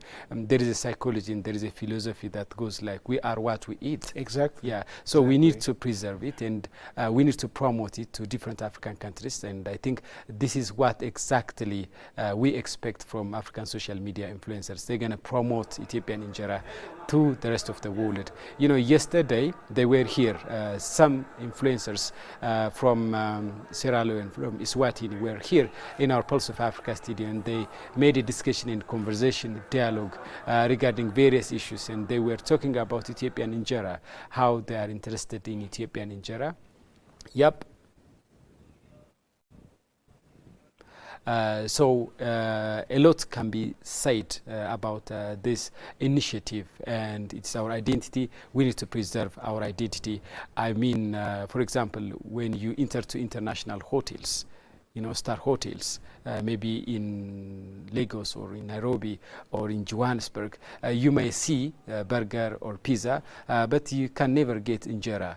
But our traditional foods, our traditional cuisine needs to be promoted, and we need to embrace African traditional food, African traditional cuisine, and we need to promote our own identity, our own cuisine, like we promote our language, like we promote our diplomacy, like we promote our economic growth and development trajectory and so on. We need to promote our cuisine, our identity, because these are part and parcel of our identity, Gamets. Yes, Zalalam. Such facilities. Such facilities. Yeah, we so can see important. Gamets. We can see over the screen. Yeah, we can see that they are baking injera. This is how injera is being made. Yeah, this is how Ethiopian mothers manufacture, produce teff out of, injera out of teff. Yeah. Yeah. Yeah. Yes, comments. It's hard to depict the picture of the way injera is produced, but I can see that viewers, when they see how injera is being produced and made, they can have a clue on how Ethiopian injera is made. I think it's very much peculiar to Ethiopia. Yes. I traveled to many parts of the world, to Africa, for example, to Morocco, to Comoros, to Equatorial Guinea, and to Europe and to Asia as well, and I have never seen injera being being produced in any part of the world apart from Ethiopia. And this is Ethiopia's, I would say, peculiar gift to the rest of the world. And you know, if we can do on it, I mean, if we can put some energy on it, if we can promote Injera to the rest of the world, I think we can make a great deal of profit from this Ethiopian staple food. Yes, Zelalem. Well, these influencers have observed how Injera is made and what it means, you know, to make a very good Injera. When they know it, well, they draw a lesson, which is, of course, how is it that, you know, they can make their own staple food in a similar fashion in their respective countries. That's, you know, I think what they might be asking themselves. Well, I'm not saying they're not doing it right now. They might be doing it, but as you said, you know, you are what you eat. We are what we eat, and they just give it, you know, attention, more attention to connect, you know, connections between to connect, you know, what they eat with themselves, and they might think how possible it is for them to make, you know, a better food item like this one. How do you, for example, enhance the quality of what you make? Okay, such facilities will obviously have allowed, you know, Ethiopians to make, you know, better quality injeras. Okay, more acceptable injeras, because every injera is not the same in terms of quality. Because, as every burger is not the same. Exactly. Every injera is not the same. So it will have, you know, some ingredients, some standards that to make this injera that is already set. And when you follow, you know, that same procedure, the outcome will be the same, which is, you know, a quality injera acceptable to your customers.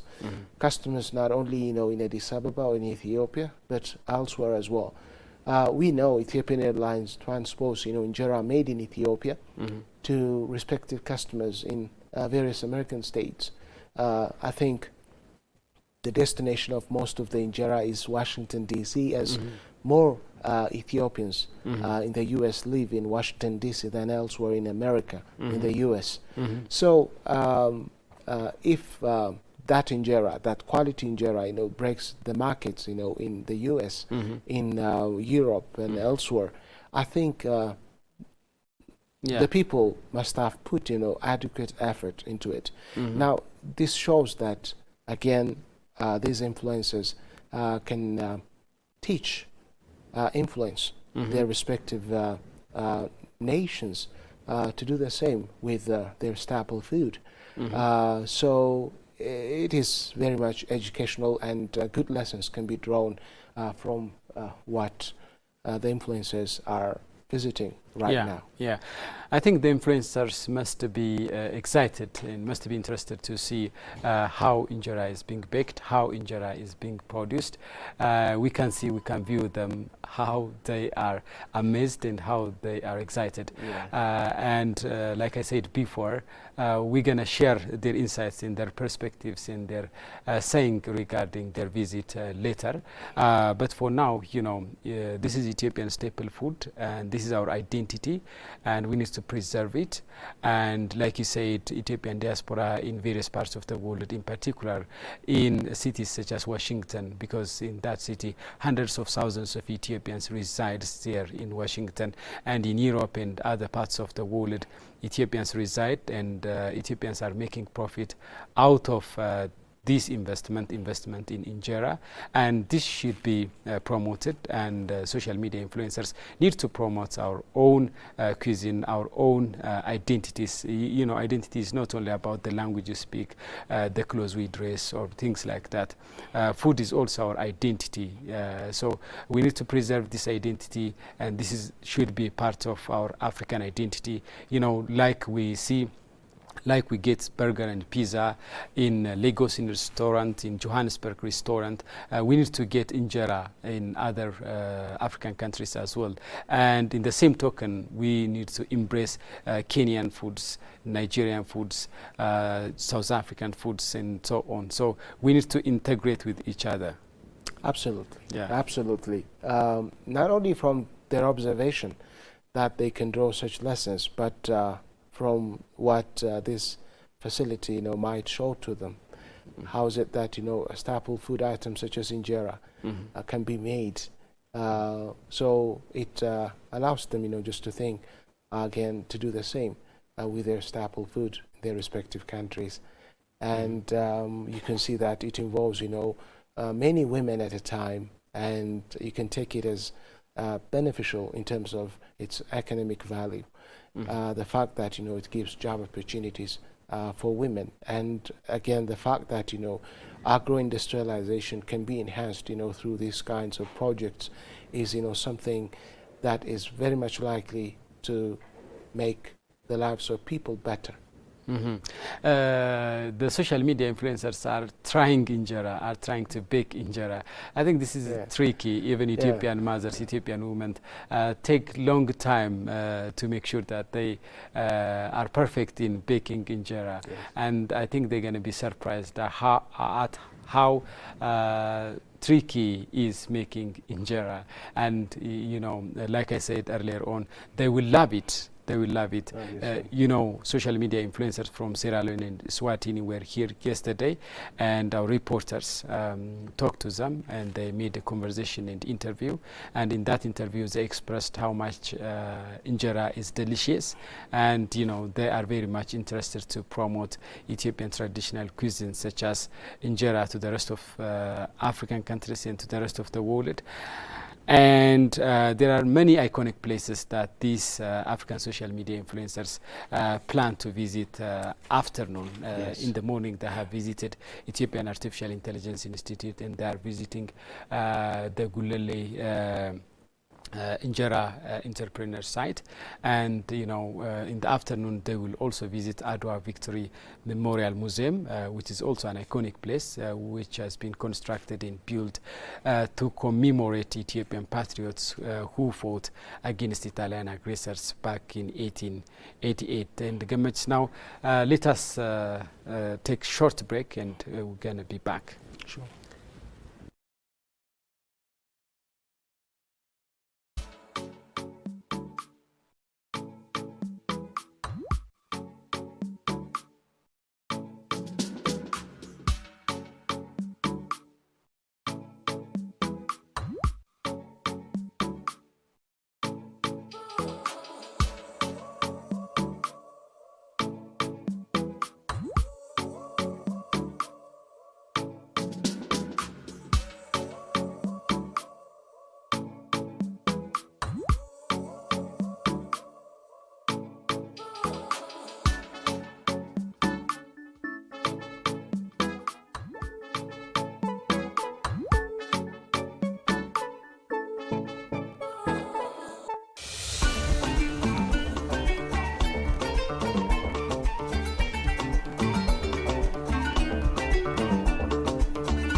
Something powerful is already happening. Over 200 content creators sitting together, aligning, questioning, deciding what Africa's digital future should actually look like. Because this isn't just about content anymore. It's about direction.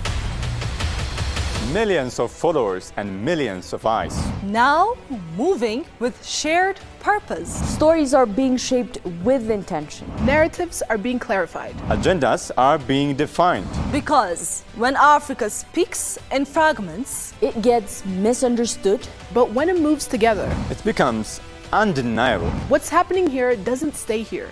It reaches the world. This is the African Social Media Influencer Summit.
parts of Africa.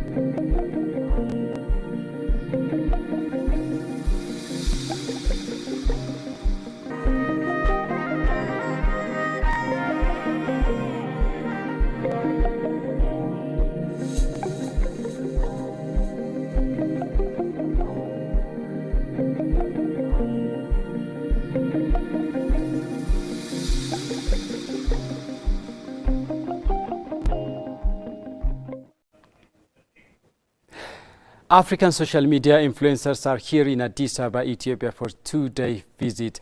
African social media influencers are visiting different iconic places in Addis Ababa, and they started their visit in the morning by visiting Ethiopian Artificial Intelligence Institute, and now they are visiting Gulele Injera Women Entrepreneur, which is located in the northern part of the city. And our reporter Magdalena Nega is on the spot. Let us watch her report on their visit at Gulele Injera Women Entrepreneur, and we will be back.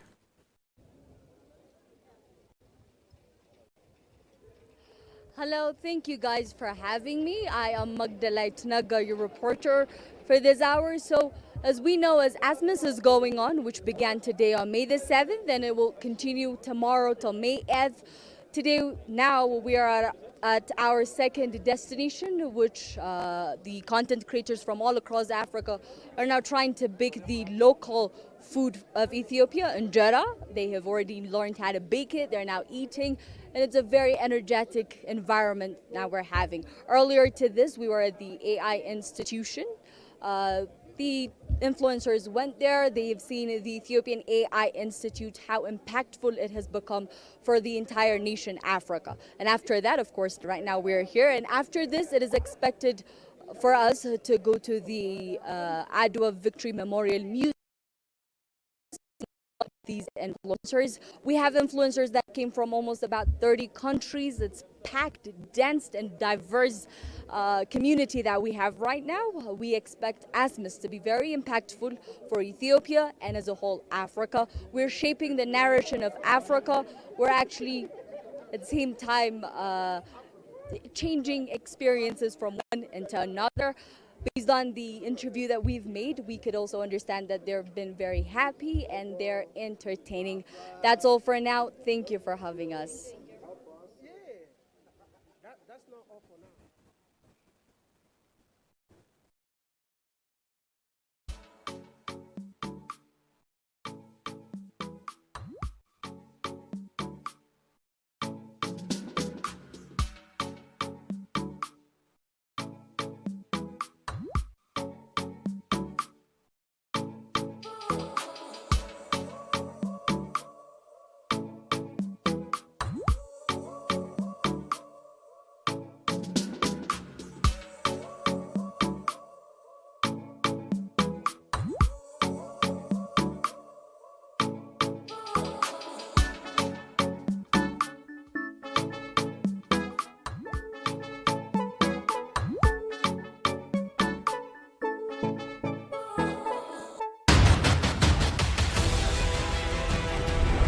Something powerful is already happening. Over 200 content creators sitting together, aligning, questioning, deciding what Africa's digital future should actually look like. Because this isn't just about content anymore. It's about direction.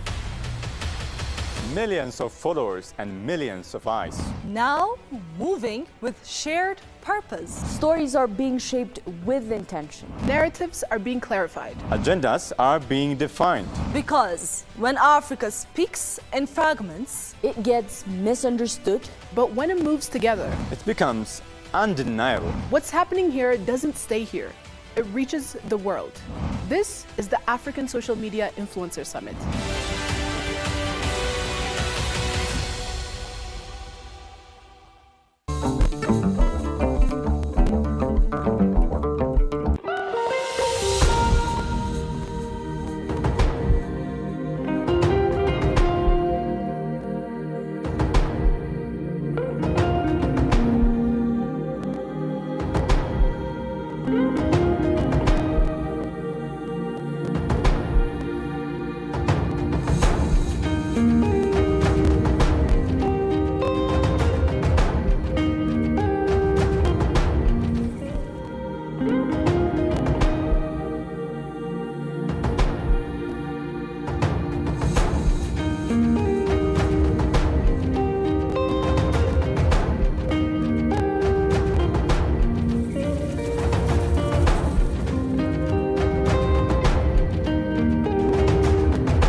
pulse of Africa.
I think with that being said, people now, they don't see Africa as how they used to see it then. Remember back then, people used to think when you come from overseas, when you come to Africa, it's thousands of men holding your plane. So with our content, I think our responsibility has been showing people from overseas or whatever of how Africa developed, how Africa is developed, and also we are showing people that we can actually make the whole world know us. I mean, I'm from a small country in southern Africa.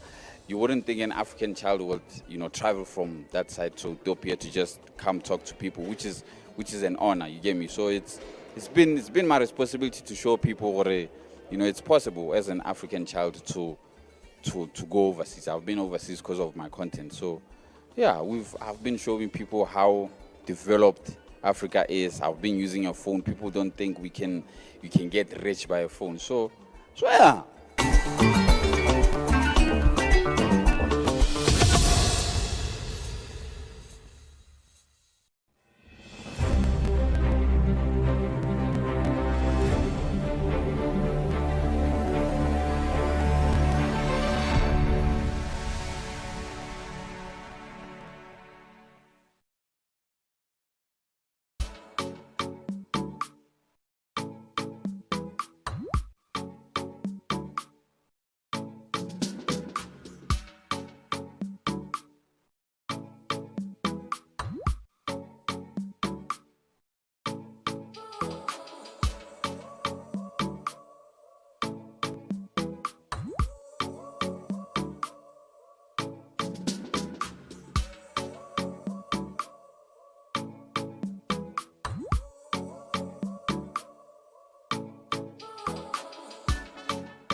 My name is Zero Bena. That is my handle name, but real name is Final John Masamak. And I'm so happy to be here because this is an amazing one, and I wish we do great thing together, and it will be memorable. Ethiopia is an amazing one because huge, great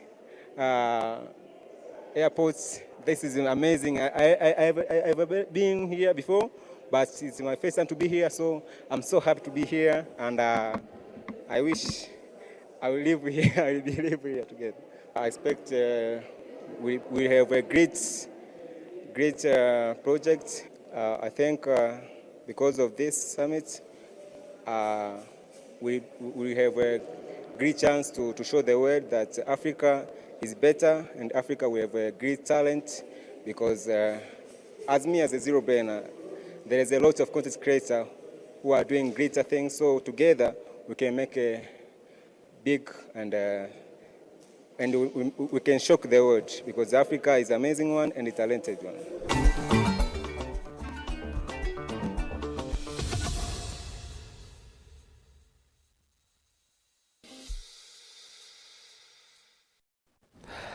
You are watching our live stream of African Social Media Influencers Summit being underway in Addis Ababa, Ethiopia, the political and diplomatic heartbeat of the continent.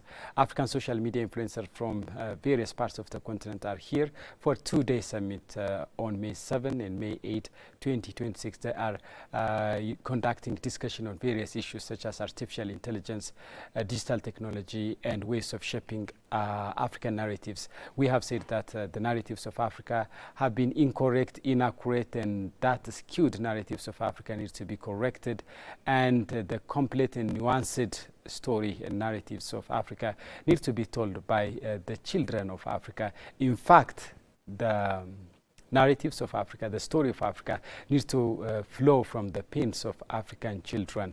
And as a part of the summit, African social media influencers have been visiting various iconic sites in Addis Ababa, and they have visited, for example, Ethiopian Artificial Intelligence Institute, and then they visited Gulele Injera, women entrepreneur. And earlier on, we have been watching live reports of our reporter Magdalite Nega from the spot, and we're going to share you the perspectives and the sayings of African social media influencers later. Gamachis, what can we say about the Gulele Injera women entrepreneur, in particular in terms of, Injera is Ethiopia's staple food. I can't live without Injera, and one of the things that I'm struggling with when I get out of my country is, finding Injera. It's hard to get Injera apart from Ethiopia, in particular if you are moving out of, for example, in Europe, in America, because, huge diaspora, great, a number of diaspora, hundreds of thousands of diasporas are residing there. And for them, Ethiopians are exporting Injera in Europe and United States. But, for example, if you go to other African countries, for example, say Equatorial Guinea or Morocco, you might not find Injera easily, and that can be a challenge because, like I said earlier, we are what we eat, and we cannot live without Injera, because Injera is a staple food that we have been eating for so long, Yes, Zalala. It links with food security and food sovereignty issue. Ethiopia has been making significant stride in terms of ensuring food security and food sovereignty, and we know that our Prime Minister, Ethiopian Prime Minister, His Excellency Dr. Abiy Ahmed, has been awarded Agricola Award because of Ethiopia's significant achievement in terms of wheat production, in terms of wheat export.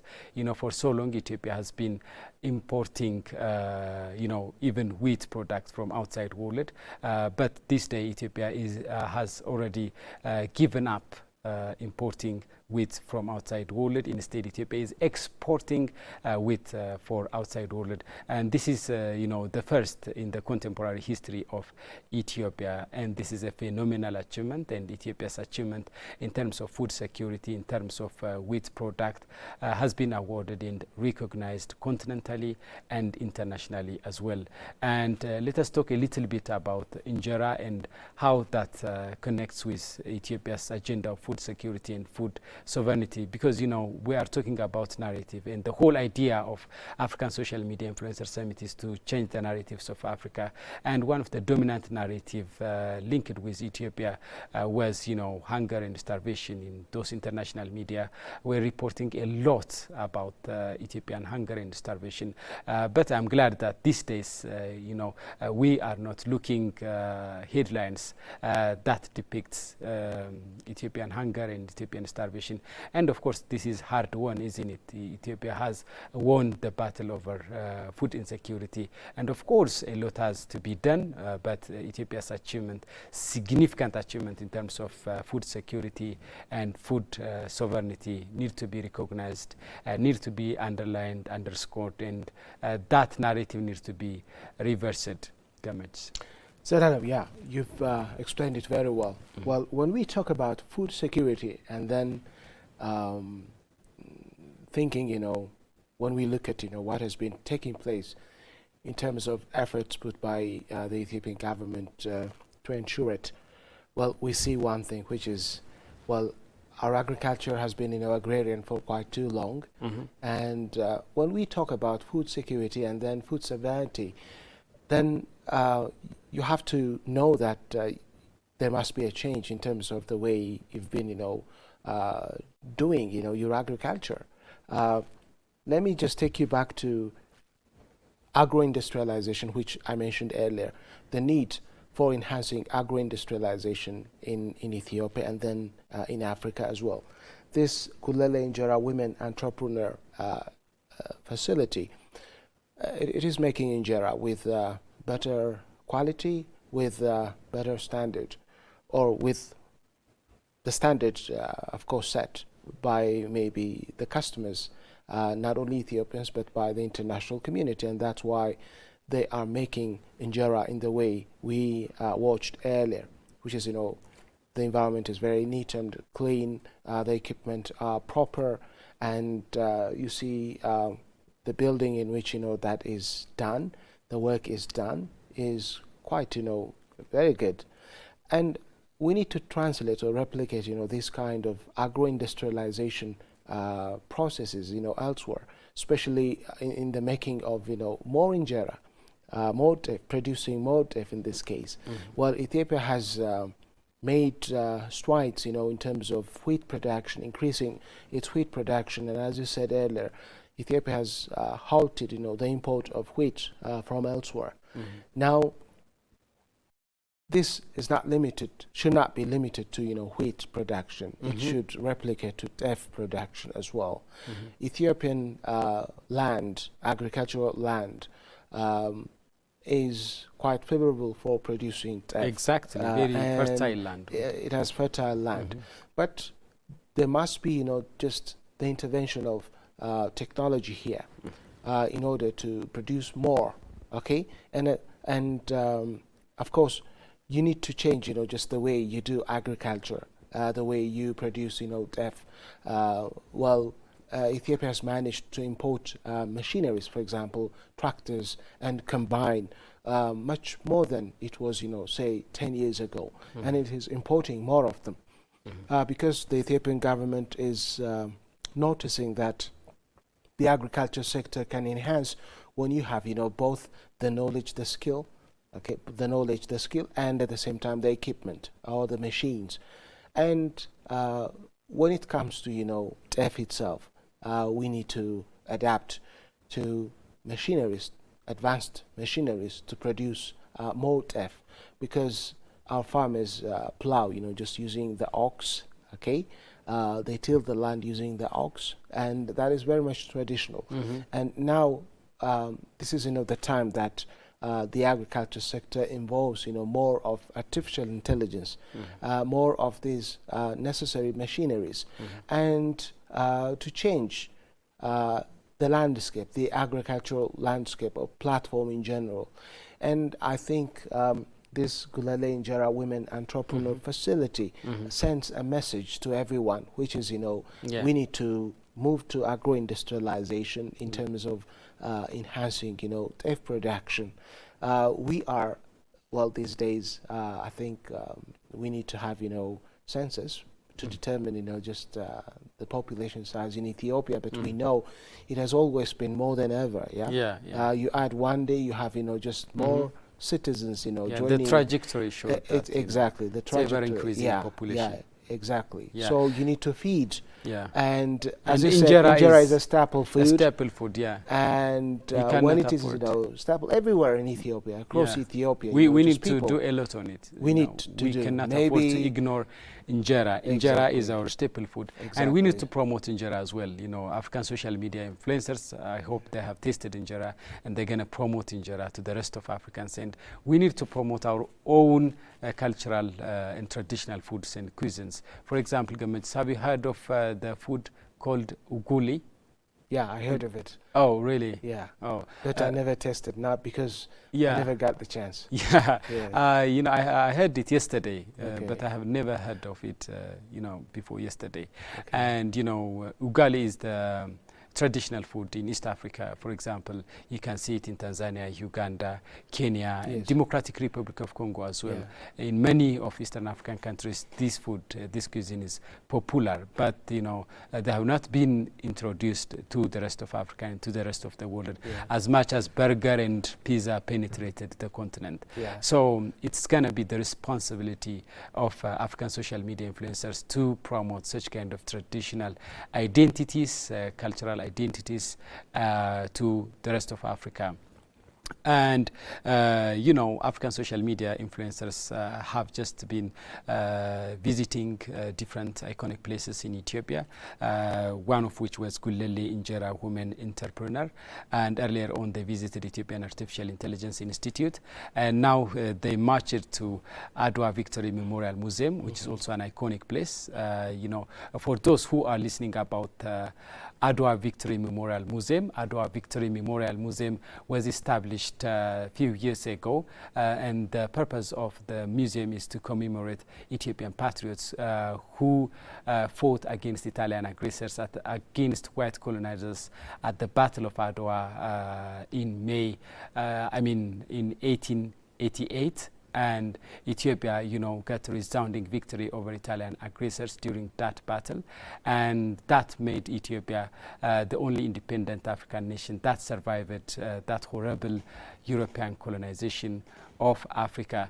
Dear viewers, hope you are enjoying our live stream, which focused on African Social Media Influencers Summit being underway in Ethiopia. The summit will be conducted at Adwa Victory Memorial Museum for 2 consecutive days, today and tomorrow. And we're gonna update you, we're gonna share you more updates and insights and perspectives regarding this super important continental summit. And now we do have produced a program. Yesterday, few of these African social media influencers, in particular those from Sierra Leone and Swatini, were here at our Pulse of Africa studio. They sat down with our reporter Tinsai Gabeo, and they share their ideas, their perspective regarding the imperatives of changing and shaping the narratives of Africa and the responsibility they shoulder. And they also share some amazing memories, unforgettable memories they faced. Let us enjoy with this program, and we will be back with other relevant information and updates. There are a lot of people there that want to be like you. So always try not to be a bad example. Here in the planet Earth, the only continent that doesn't need any other continent to live is Africa. The pulse of Africa, to me, it's hope for Africa.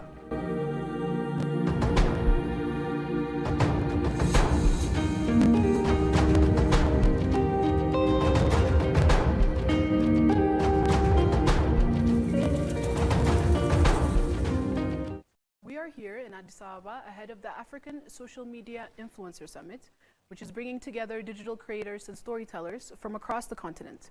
Joining me now are Sierra Leonean content creator Boise Krish, who landed last night, and a Swatini comedy duo, Coco and Slawayne, who just landed in Addis Ababa this morning and are joining us now at Pulse of Africa News Media. Welcome to Pulse of Africa, all of you. Thank you. All of you are here because coming together for the African Social Media Influencer Summit. Yes. What do you find exciting about this summit? It's happening for the first time here in Addis Ababa. It's so interesting. We can't even have enough words to describe the happiness we have in as far as this is concerned. But to us, it's the cultural diversity coming together to exchange experiences, to exchange cultures, to exchange audiences, and this is going to amplify our voices from all the walks and corners of life in putting the picture out there in as far as how beautiful Africa is to the outside world. Getting the opportunity to be part of this summit, it's a great initiative for us because it aligns with our dreams of uniting Africa through content or through storytelling or comedy. We really love to handle this opportunity with both hands. We're reaching minerals, we're reaching everything. In everything. So this summit is going to help us amplify that, just to make noise about it. This is what Africa is. Stop thinking Africa is a dark continent. This is the brightest continent. Yeah. Yeah. Boise, you've become one of Sierra Leone's biggest online personalities. Sure. Did you always have content creation could become so powerful? Did you always believe content creation would make you so famous and very influential? Yes. Most people in my country become content creators with TikTok. And when TikTok was introduced, I won't say I'm among the first 10 people that join it, but I will say I'm among the first 5 people that start creating content in my country because I believed in it. Because I know with content creating, you can pass a lot of message. With content creating, I will communicate with you whether you understand my language or not. And with content creating, the world will become as one. Because if I'm here, it's because I'm a content creator. If not, you wouldn't have known me. Yeah. I wouldn't have known all these guys here. Today's the first day I met them. Yes, today's the first day. But it's nice being with them. Content creating brings people together. And I'm just happy that you people make that dream come to life. Thank you. Thank you. Yeah. You know, I believe comedy to be one of the most important part of content creation. Yes. And with you guys, I've seen a lot of your skits. It's very funny. And even if it's in a different language, your mannerisms and your, you know, the way you present the comedy, I think translates. And why do you think comedy connects people across Africa online so quickly? One man once said, laughter is the best medicine. So you cannot just laugh. There has to be someone who makes you laugh, and that's where comedy comes in. So we use comedy to address serious social ills. Serious social ills. We use comedy, we make fun of serious things socially, economically, politically, and otherwise. And people get to learn through comedy. So that is why we are honored to be part of this summit. I'm telling people that the world itself is sad. The world is sad. Even football, people love football. People watch football. If it's not entertaining, you won't watch it. Yeah. But because it's entertaining. And with comedy, if the world is sad, sometimes I just heard you saying you watch these guys, two guys' videos, you watch their videos, and you laugh despite you don't understand what they are saying. You laugh. What if, you know, like sometimes when you post a comic video, someone will be like, I laugh at my stress. You don't know who is actually sad. You don't know who is actually having a problem that is uncontrollable. All of us are going through something that we can't express to no one. But maybe you watching a video, that is why the comedians, I expect them. I expect them a lot, and I pray that they will keep on upgrading in their content. Because the comedians, people that do these comic videos, I'm a content creator, I do all type of videos. But those that specialize mainly on comedy, I advise that you guys should continue to do it and add more power to it. So you can make the world to laugh. True.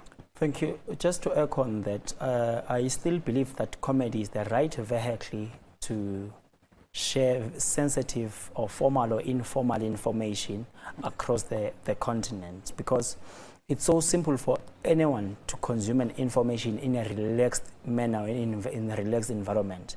Once you turn that environment to be too serious or too formal, it then tends to be difficult for that person to digest that information that you are sharing.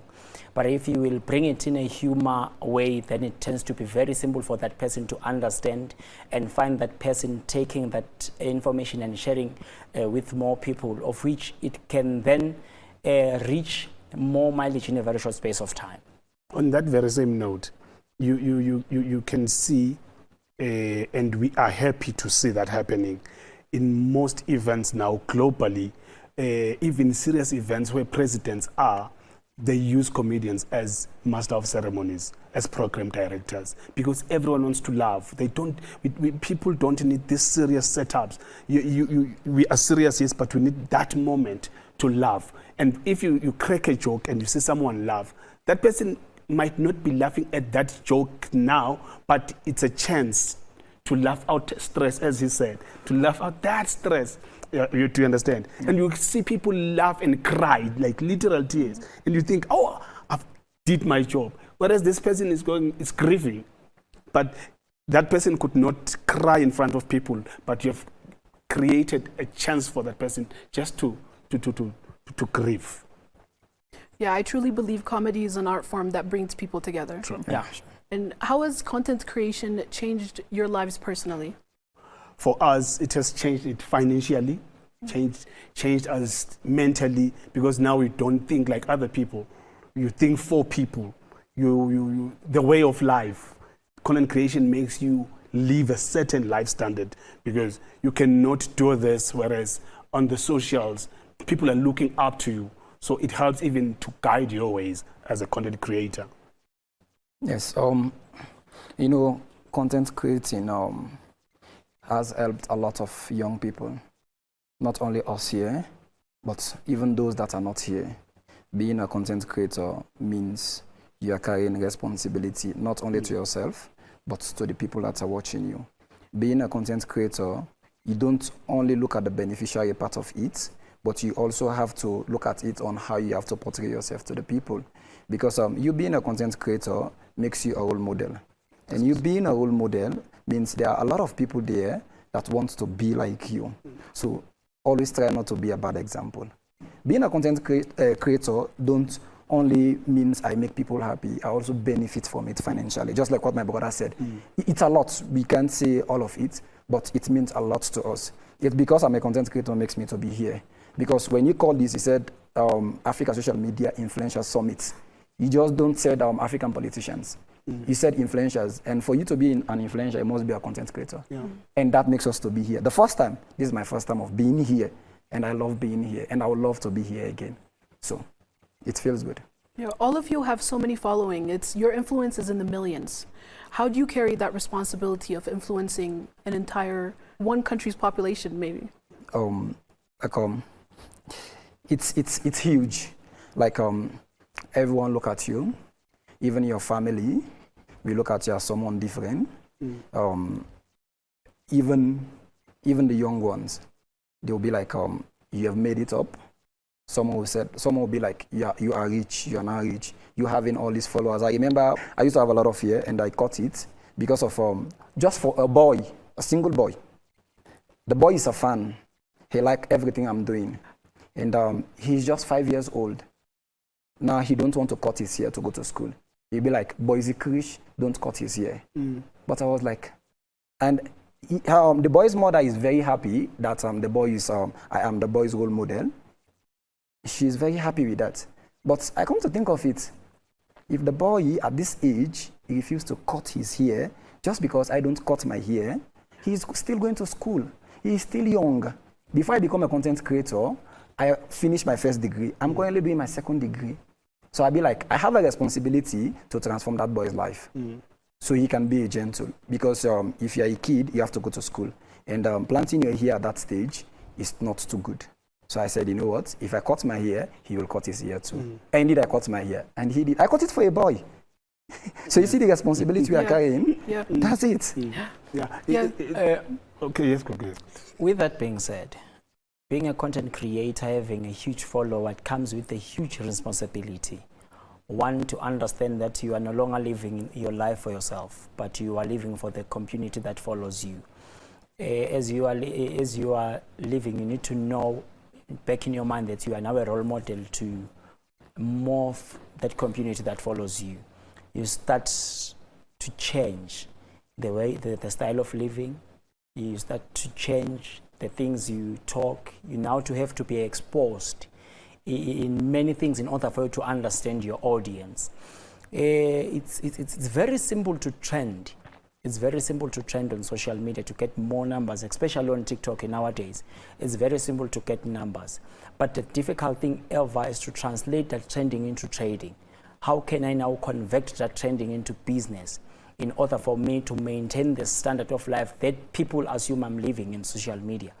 It comes with a lot of responsibility. Hence, we are very happy to get a platform like this one, where we will come together as content creators and exchange ideas and sharpen our talent and speak in one voice.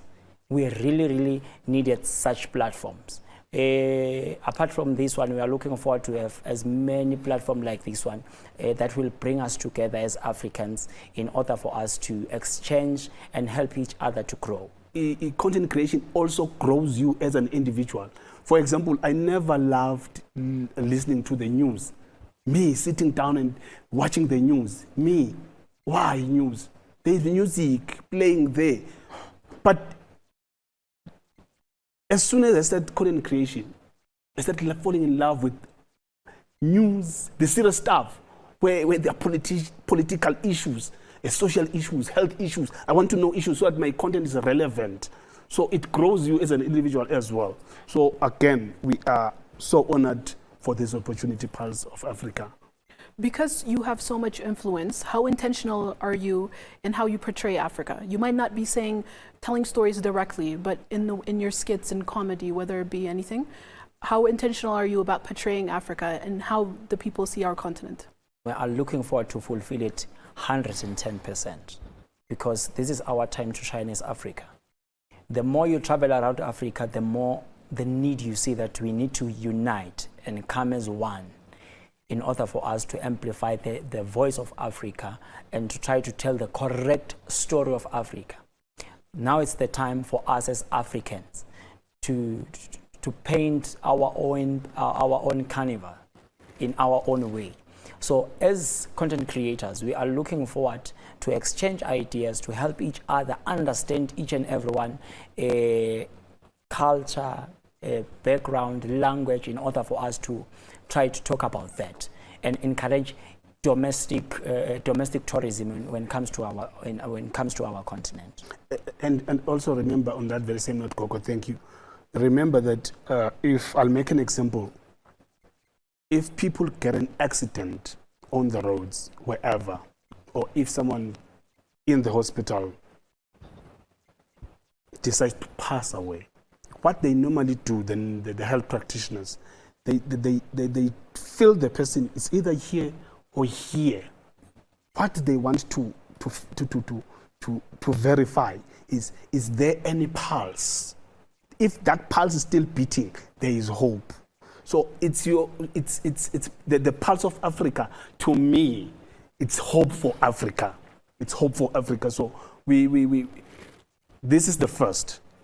Let's have more of this parts of Africa, because thank you very much, sir. Yeah. You know, literally we have been translating Africa, not Africa as Africa. To be honest, we have been translating Africa based on our country.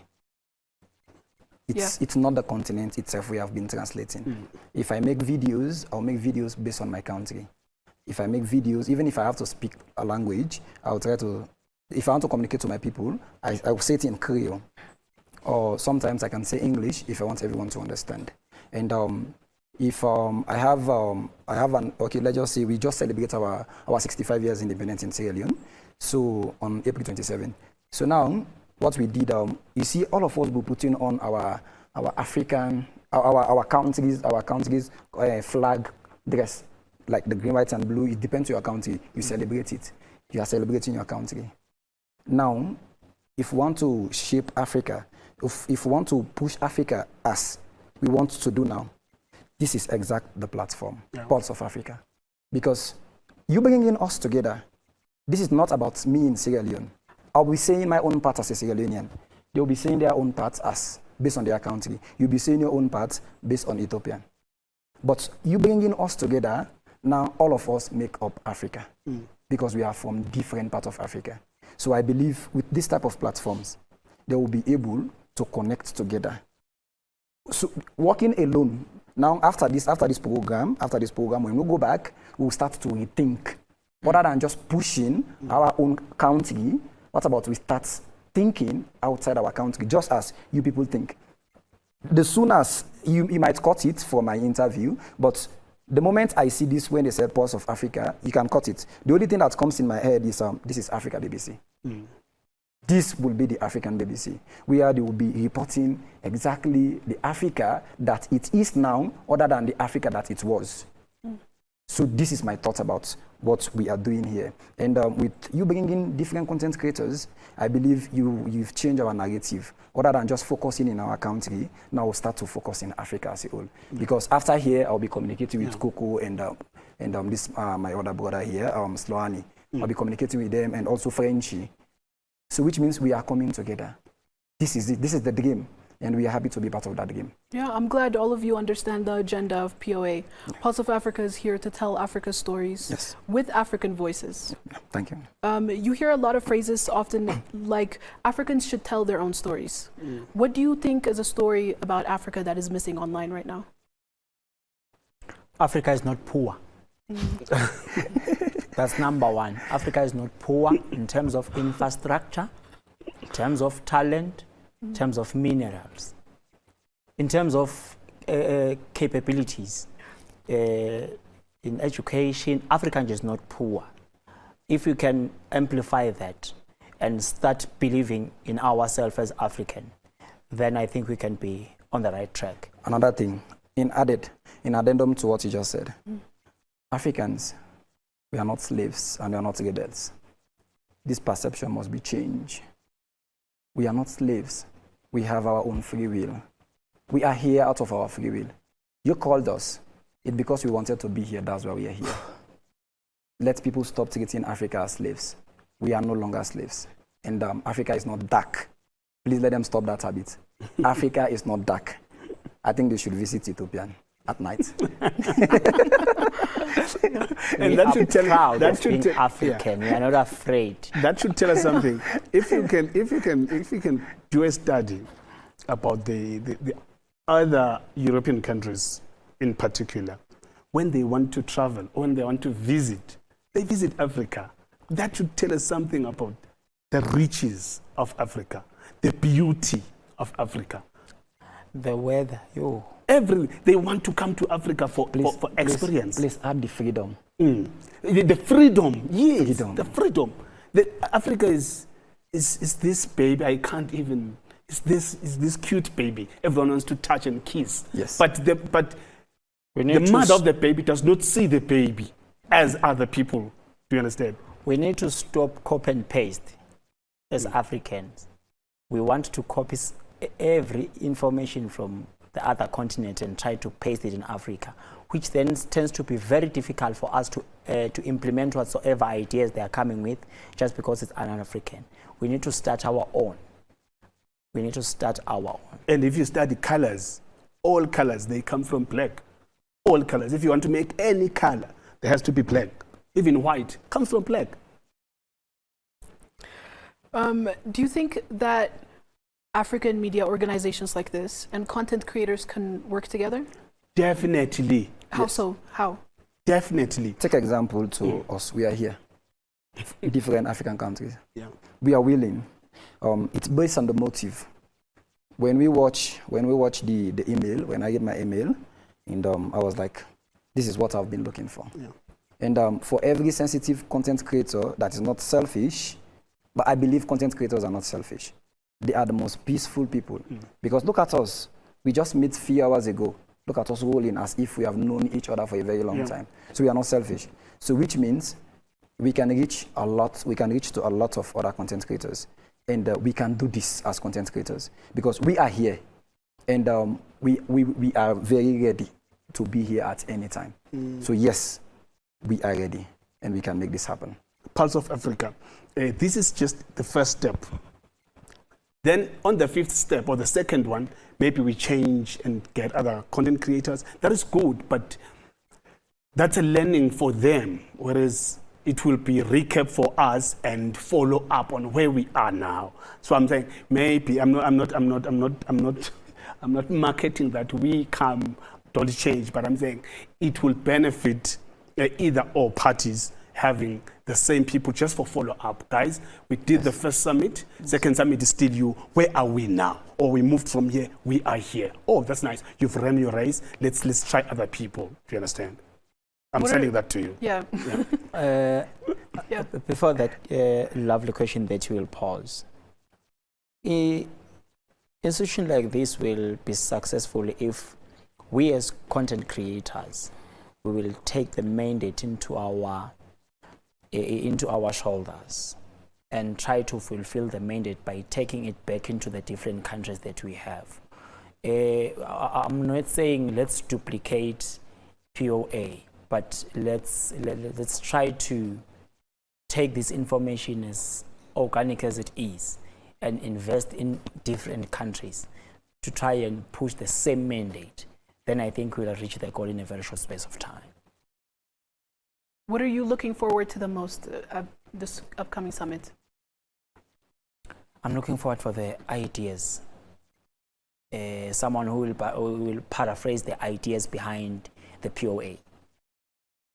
We can't wait for that. Yes, I'm looking forward to learn new things from different people. I'm from Sierra Leone. I know how my country people thinks, and I know how to speak. But bringing different people now with their own ideas, with their own thoughts and knowledge, I believe I'll be able to learn from them. You'll be able to learn from me. I believe it's like exchange of culture, the richness of our culture. And that learning process, that's the message that will be taken from here, which will be able to spread all over the continent of Africa. What type of conversations do you think are important? Content monetization is the key. Everywhere. In our country, we're still struggling to monetize. But with the current new Minister of Information Communications and Technology, he's doing the most in making that happen. And we're behind her, we support her, we're hoping for the best. But monetization is the key thing. Moving towards shaping Africa's narrative again, what is something about Eswatini you want people to know that maybe it's not talked about so much? Culture. I want to believe we are the richest country in the world in as far as culture is concerned. We are the richest. Yeah, I can attest to that. I can attest to that. So more especially just because the population is not that huge in Eswatini. So it's very interesting to see a country that is living like a family. When it comes to celebrating their culture, they celebrate almost everyone around the country is allowed to be part of that. What about Sierra Leone? First of all, I want people to know my country where I came from, Sierra Leone. It is Sierra Leone, the Lion Mountain. Sierra Leone, the country of minerals. Sierra Leone, the country where diamonds came from, gold, iron ore. All these things came from Sierra Leone. If you're familiar with American movies, you'll be heard like, do you know where this diamond is coming from? It's from Sierra Leone. These American movies, they cite my country when it comes to diamonds because we have the most original diamonds. And our beaches, they are very beautiful. Which beaches? Sierra Leone beaches. Oh. The beach. Oh, the beach. Oh, like, okay. I know. Okay. He's a comedian. He think wild. I know. I have our beaches. Yes. They're beautiful. You see how you put it? So see, they are very beautiful. Okay. And our country's mountains, it's shaped like a lion. You will have to see it. It's shaped like a lion? Yeah, that's why it's called the Lion Mountains. All our mountains have the shape like a lion. And do you know that in Eswatini, we are the first country in the world, the first country to mine iron ore in the world. Okay. The first iron ore mine was discovered in Eswatini. And in the whole world, there were two countries that has got iron ore, Sierra Leone and us. Yeah, sure. Yeah. So that makes us brothers, you see. Yeah. Do you think African creators like yourself are taking control of Africa's narrative online, or do you think we still have a couple steps to go? We have a couple of steps to go. We're on the right track. But we're on the right track. Yeah. We are in manufacturing. It's called work in progress, right? Yeah, yeah. It's WIP, work in progress, and we are already doing it because if you watch people watch news online, on TikTok, on this, and all these things, they want content creators to pass on these informations. And that is why what my brothers here said, based on our communities that we are working, that is why only when they trust you. And that is why also we should not forget as creators, only work for a company that you trust. Because you passing the wrong information will damage a lot of people. If you tell people to buy this particular product, which even you yourself don't use, which means you don't even know if it's good or not. Someone buy that product and use it. You are harming those people. Yeah. So that is why even we as content creators, we are actually shaping the world. And people are following us. People are following us. And which means anything we do, people will buy. You don't know who you are influencing in the world. You definitely don't know. So that is why we are role models. That's why we are case studies. That's why we are academic paragons. Whether you are in classroom or not, for the fact that you are a content creator, you learn through the media. And the media is a short place to learn now. Yeah. Like sometimes someone will just stand up. Do you know that in our country during the time for Ebola and Corona, and people have to go on the media and teach. And when we have election, that is why Sierra Leone, for the past years, our election have been peaceful. Because when we have elections, we as content creators have to come together and preach peace. So we tell the people that vote for whoever you want to vote for. That is fine, but don't fight your neighbor or someone for someone. Don't do that. So you see, that's why we are having a peaceful election. So which means, yes, be content creators. We still have a lot to do, but we are getting there. For a small baby to start walking, they need someone to clap hands when they take the first step. Once you clap hands, they get excited. They might sit down, but they want to stand again because their hands being clapped for them when they walk. When they are toddlers, they go to school. Once they pass that year to go to the next grade, once they clap hands at home, she puts more effort. I feel like Pulse of Africa has done that to the content creators, clapping hands. Encouragement? Yes, yeah. It's a really giving us the keep going thing. Yes. Yeah. There's a lot of creators coming here from all over the African continent. Are you looking to collaborate with young African creators? We also feel like even the time we're going to spend in Addis Ababa is very short in as far as what we would love to accomplish. Next time, please give us 5 days. 5 days, yeah. 5? No, just give us 2 weeks. It's fine. We find with that. We will love to collaborate. We believe in collaboration. I definitely tell all these content creators that whether this person is small or big, for the fact that you know there is a talent there, for the fact that you know there is a passion there, help them push. Because you helping them push is like you are pushing yourself. Just like what my brother said. If you don't see my video in my account, you might see my video in his or her account. So which means all the 2 ways it's a win-win. You pushing others definitely means you are pushing yourself. And collaborating with these different people, different content creators, that is the goal. That is the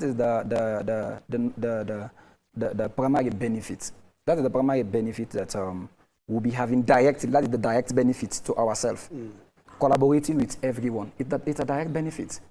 Because I know this, I know that, I know everyone. And we'll be doing videos together. And we will not only be here, talk here, and let everything die here. No, we have to take this communication even when we are outside Ethiopia. So which means that connection. That's why mostly we said your network determine your net worth.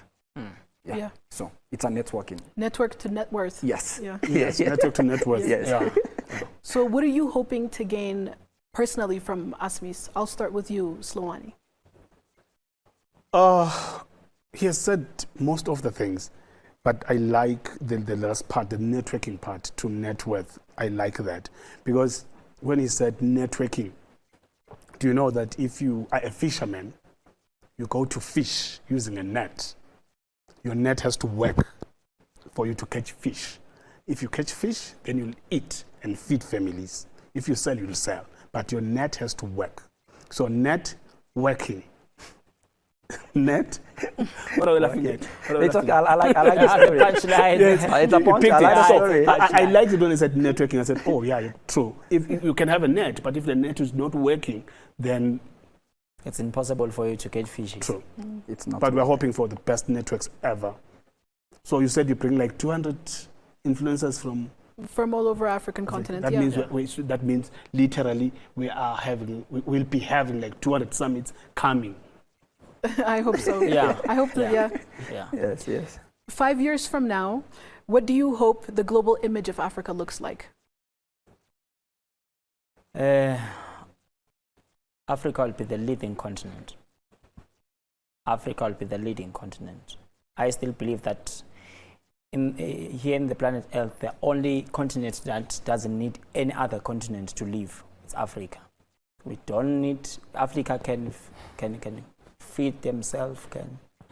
If we can start manufacturing our own minerals, agriculture, entertainment, actually Africa can live without exporting or importing anything from other continents. So we believe that Africa is the light for the world. Yes, just as you said, in the next 5 years, Africa will be the anthem continent of all other continents.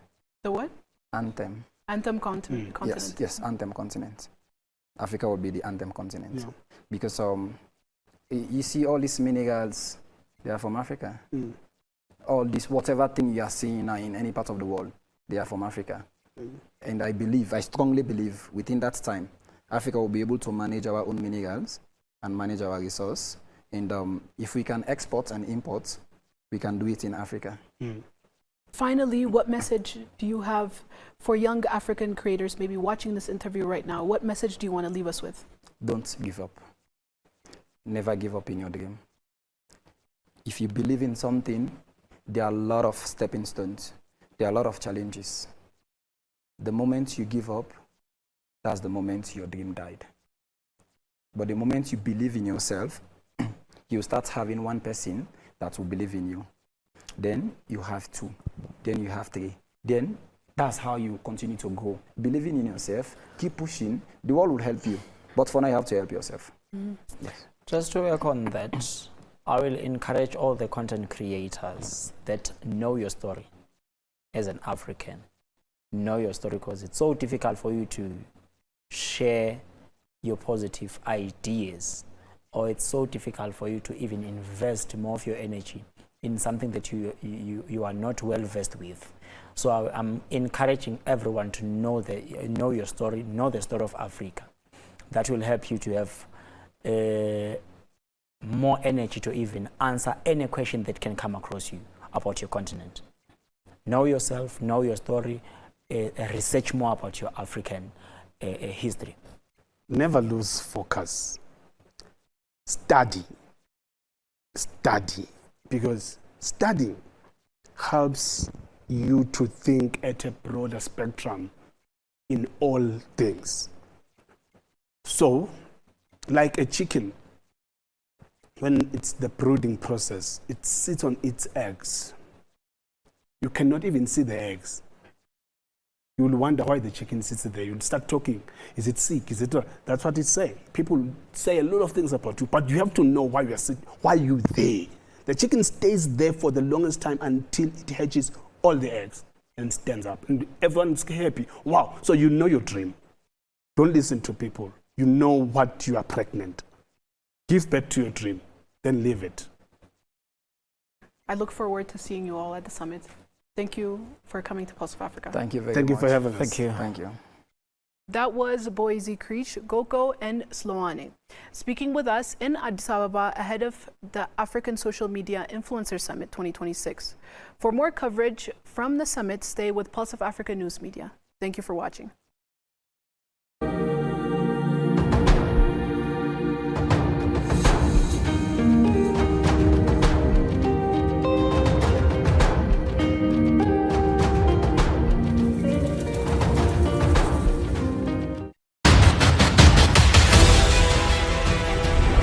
Something powerful is already happening. Over 200 content creators sitting together, aligning, questioning, deciding what Africa's digital future should actually look like. Because this isn't just about content anymore. It's about direction.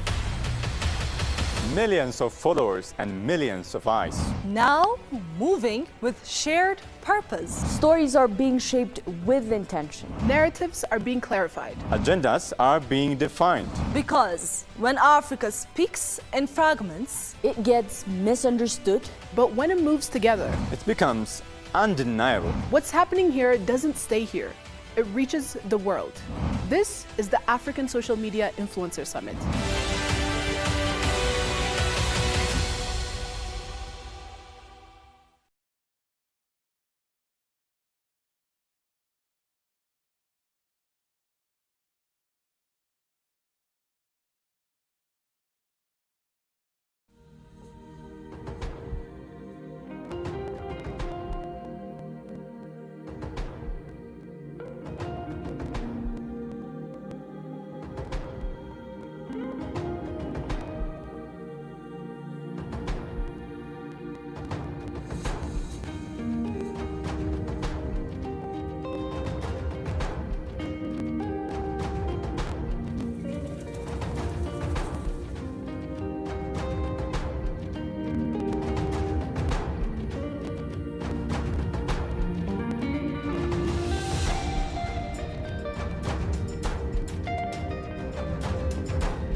Welcome to the Pulse of Africa, your gateway to Africa's vibrant stories, voices and visions.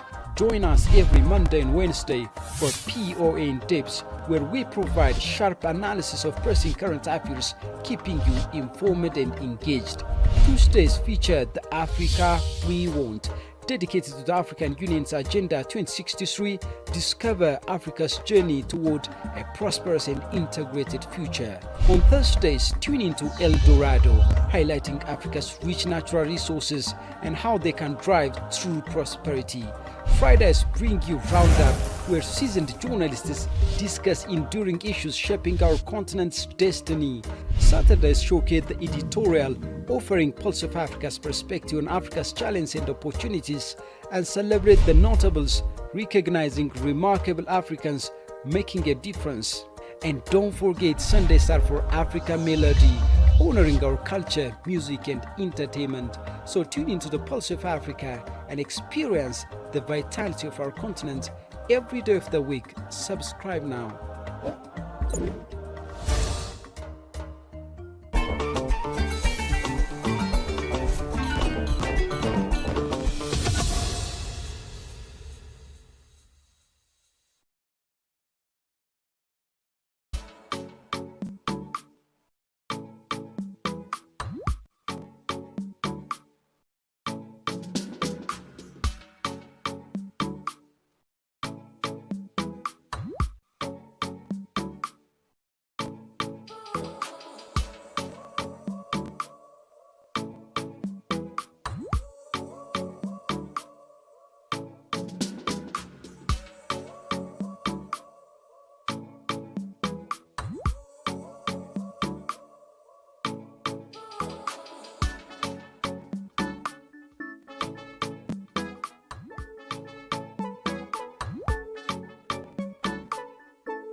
Something powerful is already happening. Over 200 content creators sitting together, aligning, questioning, deciding what Africa's digital future should actually look like. Because this isn't just about content anymore. It's about direction.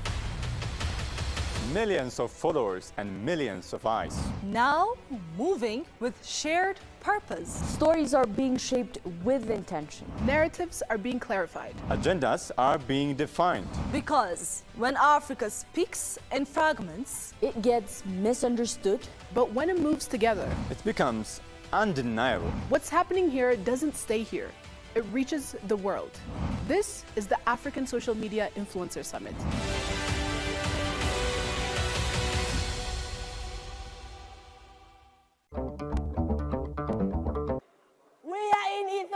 Now, welcome to Addis Ababa, Ethiopia.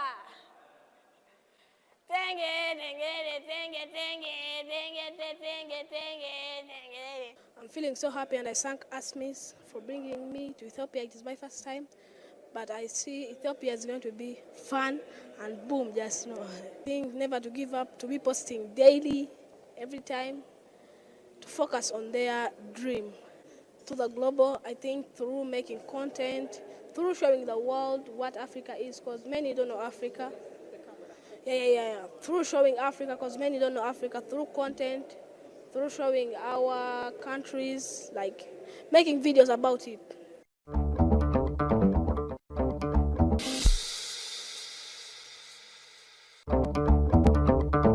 My name is Bradley Marongo. I came from Kenya. I'm happy to visit Addis Ababa, Ethiopia. Ethiopia is good place. But I tell my friends I can come to live in Ethiopia because it's good place. Because I don't like you have airport good airport like this. Yeah, I want to try Ethiopia food because I go to Dubai. I try Ethiopia good Dubai food. I want to try Ethiopia food. I want to tell African content creators here in Ethiopia. If you need collaboration or if you need to shoot content from Ethiopia and Kenya collaboration. If you have content, come and shoot with us. It's okay. Thank you. Welcome.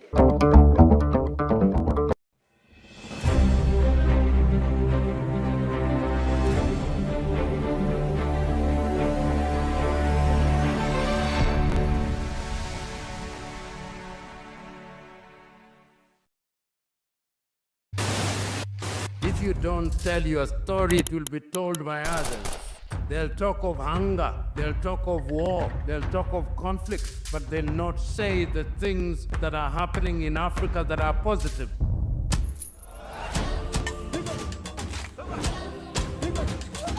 This is POA, a very new media organization in Ethiopia. We have to be voice for ourselves. There is no one else that can tell our story better than us. If it's defending African matters, then go for it. Go for Pulse Media. This is the Pulse of Africa. Tune in, follow the journey, and learn about the news and what's shaping our African continent. I am really impressed by the work that they are doing by telling the African story from Africa for Africans. I think it's definitely needed. Please subscribe to the Pulse of Africa on all platforms.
Something powerful is already happening. Over 200 content creators sitting together, aligning, questioning, deciding what Africa's digital future should actually look like. Because this isn't just about content anymore. It's about direction.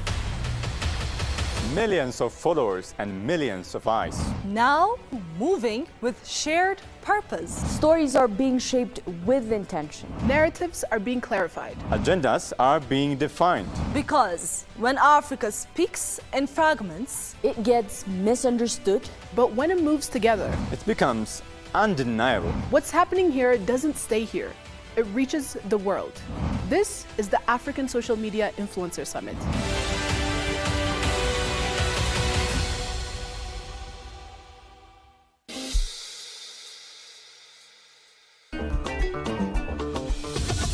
My name is Watermaya and I'm from Ghana. I'm just a young African freelancer on a journey to change the negative narratives of Africa by celebrating African excellence. Throughout this journey, we've been to 39 different countries and happy to be back in Ethiopia as my most visited country in Africa.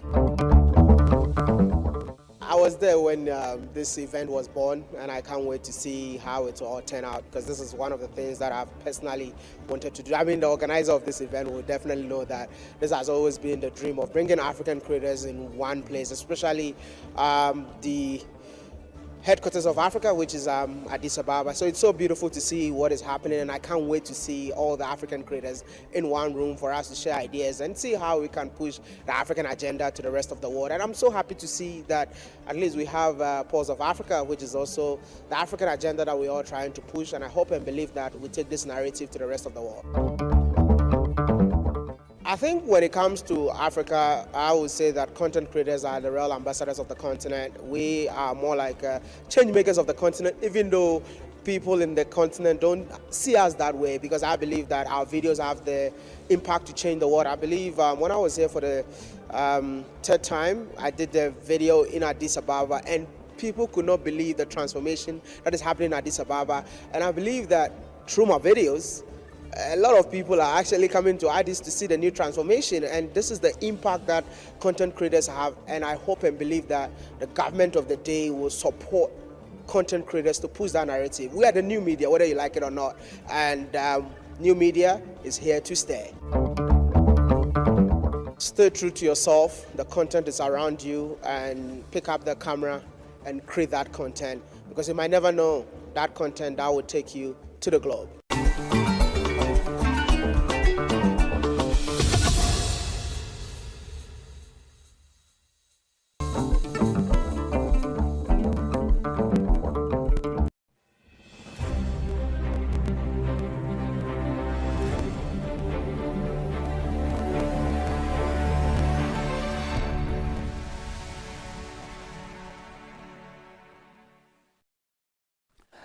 More than 200 African social media influencers gathered here in Addis Ababa, Ethiopia, the political and diplomatic heartbeat of the continent, to chart a new chapter in Africa's storytelling and African narrative. And they are here to change the narratives of Africa. By the way, this summit is organized by Pulse of Africa and AGA Enterprise. Gamajis, we all are very much proud of Pulse of Africa for organizing this super important continental summit, African Social Media Influencer Summit. Pulse of Africa was established, as we know, a few months ago by His Excellency, by the initiative of His Excellency Dr. Abiy Ahmed, the Prime Minister of Ethiopia. As we know, His Excellency Dr. Abiy Ahmed is the major proponent and advocate of African unity, African transformation and African development. And based on his initiative, Pulse of Africa has been established a few months ago. And over the past few months, Pulse of Africa has done amazing jobs in terms of shaping the narratives of Africa. And now we have been enjoying, thousands of followers, subscribers in our different digital platforms, such as in YouTube, Facebook, TikTok, and so on.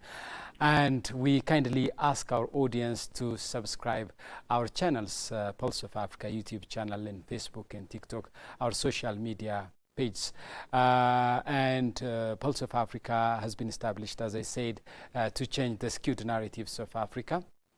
And Pulse of Africa, together with AGA Enterprise, have organized this amazing African Social Media Summit, and the summit is going to stay for 2 days, May 7 and May 8, 2026. And the summit has brought together various social media influencers, Facebookers, YouTubers, TikTokers, and other social media influencers, social media personalities and professionals from across Africa. For example, Tenge of Uganda is here, Wodi Maya, Delish Matthew of Namibia, Zero Brainer of Tanzania, William Last of Botswana, Adonai of Ethiopia, Brain Jota of Nigeria, and other more than, like I said, 200 social media influencers are here in Addis Ababa, and they started the summit this morning, and they have been visiting, as a part of the summit, they have been making a visit to different places, iconic places in Addis Ababa. For example, they visited Ethiopian Artificial Intelligence Institute, and they also visited Gulele Injera Women Entrepreneur, and they visited also Addis Ababa's Riverside project. We know that Addis Ababa is undergoing through massive transformation, corridor development, and as a part of that, there is a Riverside development. And African social media influencers visited the Riverside development in Addis Ababa. And of course, members of Pulse of Africa are following through the development, are following through the visits of African social media influencers. And they're going to bring us videos and audios of these African social media influencers as they visited iconic places in Addis Ababa, and we're going to bring their impressions later.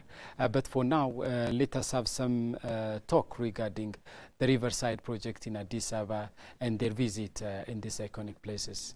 Yes, excuse me. As you well said, the influencers are visiting very good spots in Addis Ababa. Well, all the spots, the destinations they had this morning in Addis Ababa were extraordinarily beautiful, great. And right now, later, of course, they visited Riverside Development in Addis Ababa, which is a very good thing, and especially for those possible visitors earlier, before this summit. Well, they would be very much surprised because of the Riverside development, the changes brought by this development. Well, back in the years when Prime Minister Abiy Ahmed took office, he gave a speech. He addressed MPs, Member of Parliament, which of course focused on riverside development in Addis Ababa, and he talked about the importance of riverside development, the outcome of it, especially in terms of tourism development, in terms of creating, a very clean environment where that will have, possibly a very good impact on the climate. Climate change mitigation efforts also include, making your environment, favorable for plants as well. So along the riverside, we have, plants, we have beautiful gardens, flowers, etc. And obviously, when you have more plants, you have more oxygen, and what you breathe, becomes so clean. So, well, my point is, this riverside development was initiated by Prime Minister Abiy Ahmed himself back in the years, especially 2018, 2018 to be he ascended power. Exactly. Yeah. And at that time, to be frank, personally, I didn't think that, this would come to a reality. And what I see right now... the issue of riverside has never been in the mind of any of us. Exactly. I mean, it has been truly the initiative of His Excellency, Dr. Abiy Ahmed. Not only that, if you just go back and try to remember what exactly was around the riverside in Addis Ababa, you see they were spots for dump. The people dump, untidy places. Untidy places. And when you pass by the rivers, of course, you inhale, the air, and then that gives, obviously, that gives you flu, bad flu. So the NIF, the bad smell coming from the riversides, it was unbearably painful, I would say.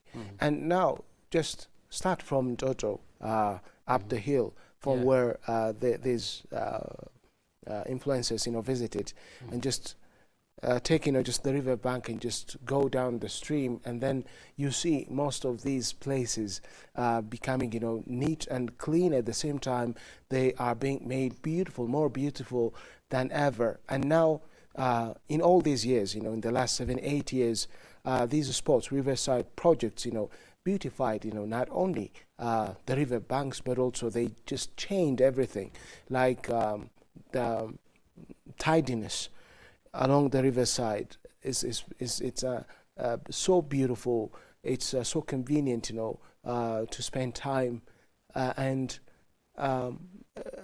it has, a variety of, implications. And as these influencers, observe the riverside development that have been taking place, in Addis Ababa, they will get, obviously very much surprised, especially those who had been to Addis Ababa earlier will be, very much surprised. And this can be, a very good model for other cities in Ethiopia as well, and the rest of Africa as well. As we have been saying since this morning, these influencers observe, the good things in Addis Ababa, and when they get back home, they will replicate, just these good things they visit, in Addis Ababa. And Riverside project is not an easy one, and obviously especially when it gets, complete 100%, this is going to be, changing the tourism landscape in Addis Ababa and in Ethiopia as well. And especially, tourists coming from different parts of the world are going to choose Ethiopia because of the riverside development projects that we are observing right now. So we just do have, a multifaceted benefit of this riverside development. For instance, as a recreation sport, you can enjoy it. At the same time, it attracts tourists from across, the country and from abroad, say from Africa and outside Africa. And especially what I love about this riverside development project is that it just made, Addis Ababa so beautiful and very much, friendly to the environment. And places that have been abandoned before are now being, becoming spots for tourists, and it has become, these spots are becoming, tourist attractions. We have, restaurants alongside the river bank. Okay, you can have, shops. You can have, people to go to these places and enjoy themselves. They can take, their children. You and I can take our children to those places, and we can enjoy. And as I said earlier, it mitigates, climate change. Addis Ababa is a city that has been, entertaining, constructions of buildings. Now buildings are being built in Addis Ababa, cutting trees. But now when you have, these additional spots, riverside developments along the river, you have, more trees planted alongside, the river. And this will increase, the amount of oxygen emitted into the atmosphere. Yeah, Addis Ababa has become, back, the city has become a livable city. We know the significance of Addis Ababa to the continent and to the entire world. Since the establishment of the Organization of African Unity in 1963, Addis Ababa has continued to host major events, major summits, and it has continued to be the diplomatic center and political heartbeat of the continent. Many international organizations, continental organizations, have headquartered here in Addis Ababa, and the significance of Addis Ababa is very much clear. But recently, as you said, due to the corridor development being underway in Addis Ababa, the face of Addis Ababa has absolutely been changed, and this is, of course, the reaction and the impression of many international tourists and many, domestic tourists as well. I have spoken to various ambassadors and journalists and prominent people from across Africa and from around the world, and they told me that, Addis Ababa has got a new face due to the corridor development, and it has been attracting thousands of tourists from across Africa, and it has continued to be the cultural center of Africa in recent days. I mean, much of its history, Addis Ababa has been hosting like African Union Summit and continental political summits, but recently Addis Ababa has been hosting sport events, for example. Addis Ababa has been hosting such kind of media event, for example. African Social Media Summit is the first of its kind. And it's great that Addis Ababa and the country as a whole, Ethiopia, has taken this initiative to bring together African social media influencers to chart a new chapter in Africa's storytelling. Like we said, African social media influencers who come from different parts of the continent are visiting iconic places in Africa, and now they are visiting Adwa Victory Memorial Museum. Adwa Victory Memorial Museum is also one of the iconic place in Ethiopia, in Addis Ababa, which was constructed, which was built to commemorate Ethiopian patriots who fought against Italian aggressors. When during the colonization period, when many of African nations, in fact, when all African nations had fallen under yokes of colonization, Ethiopia stood independent because of the struggle that our forefathers, that our patriot forefathers, sacrificed. Because of their sacrifice, in their bones and bloods, they wrote, bold history that preserved Ethiopia's independence, that preserved Ethiopia's sovereignty and territorial integrity. And Ethiopia has continued to be independent country. The independence of Ethiopia has a huge implication for the rest of Africans. We do remember in history, and we have learned it in history, history classes, that Ethiopia has struggled, has contributed for the independence of other African countries. Ethiopia has brought together in history different African leaders, and Ethiopian also trained fighters of different African countries. The first president of South Africa, and the famous anti-apartheid icon Mandela was also trained in Ethiopia, and Ethiopia's contribution for the liberation, political liberation of African countries is immense, and it has been written in history, and Africans never forget this, and it is because of her contribution, in fact, that the Organization of African Unity was established back in 1963 in recognition of Ethiopia's contribution for the liberation of African countries. And I'm not sure if the directors are displaying the visit of African social media influencers around the Adwa Victory Memorial Museum. And of course, we're going to get it later. But right now, exactly at this time, African social media influencers are visiting Adwa Victory Memorial Museum.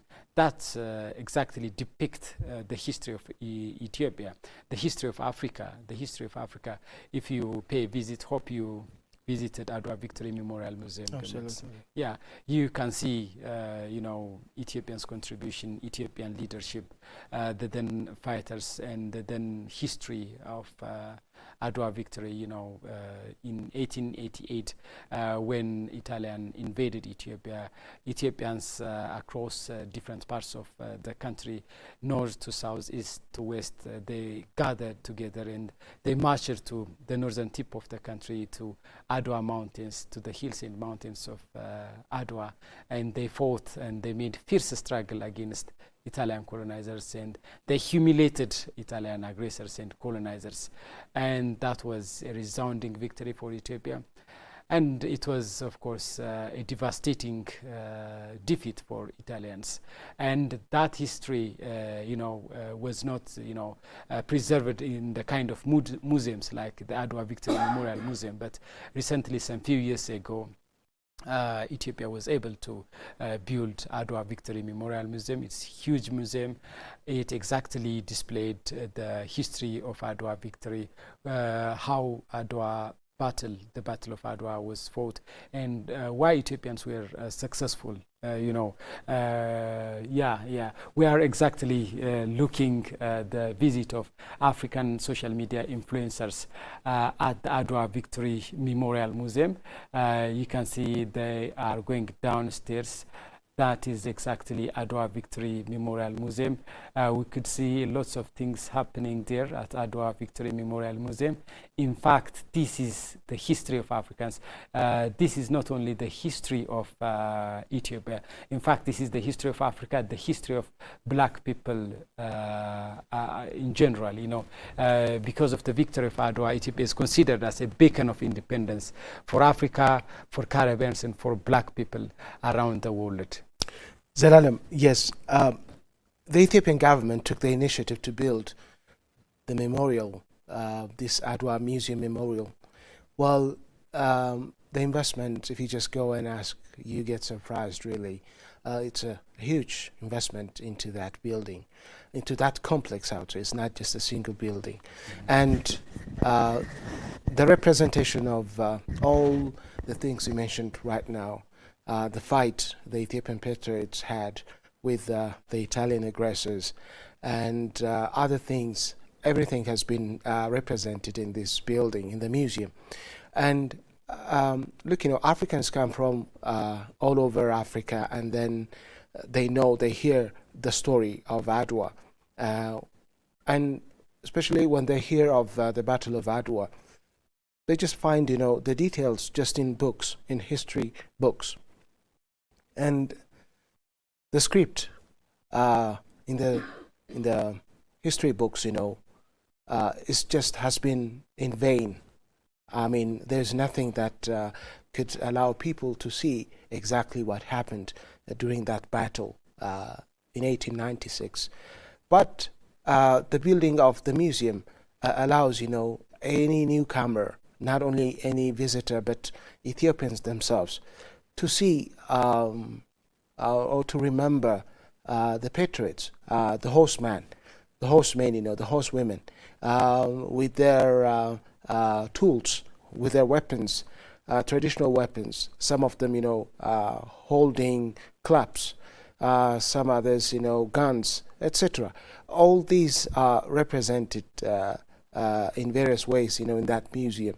So you have, just that idea of the Battle of Adwa, but unless and otherwise, you have such a museum, you find it very difficult to figure out, just the kind of battle Ethiopian patriots had with Italian aggressors at that time, exactly in 1896. So this museum, allows Africans, to come and see what it looks like to go back in history and engage in that kind of battle with Italians. And at the same time, it is a reminder, this museum is a reminder for Ethiopians and Africans that, of course, aggressors, just can be defeated. Okay, Ethiopia was, a pioneer to defeat a white superpower in recent history, and many African countries, followed to stand for their freedom after Ethiopia. And if it was not, for that victory, maybe those African countries, that came out of colonization would remain in colonization. So the significance of this museum is great as far as coming out of colonization is concerned, or defending one's sovereignty is concerned. So it's a symbol, and it's a very good model for freedom, okay? And it depicts, what exactly has been taking place during the Battle of Adwa.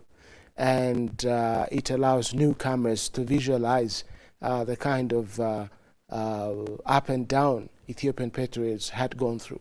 Yeah, we could see the video, the magnificent building of Adwa Victory Memorial Museum and African social media influencers. The monuments of the generals, yes, the Ethiopian patriots, yeah, the Ethiopian that fought, during that time. Yeah, everyone participated, exactly, in different ways during the struggle for independence yes, at the Battle of Adwa in 1888, and that was Adwa Victory Memorial Museum that was constructed to commemorate Ethiopian patriots who fought against Italian aggressors. But one thing that I would like to mention is that if you take a close look at the monuments that you find at the museum or in the museum, of course, specifically the monuments of the generals, they just come from different ethnic backgrounds.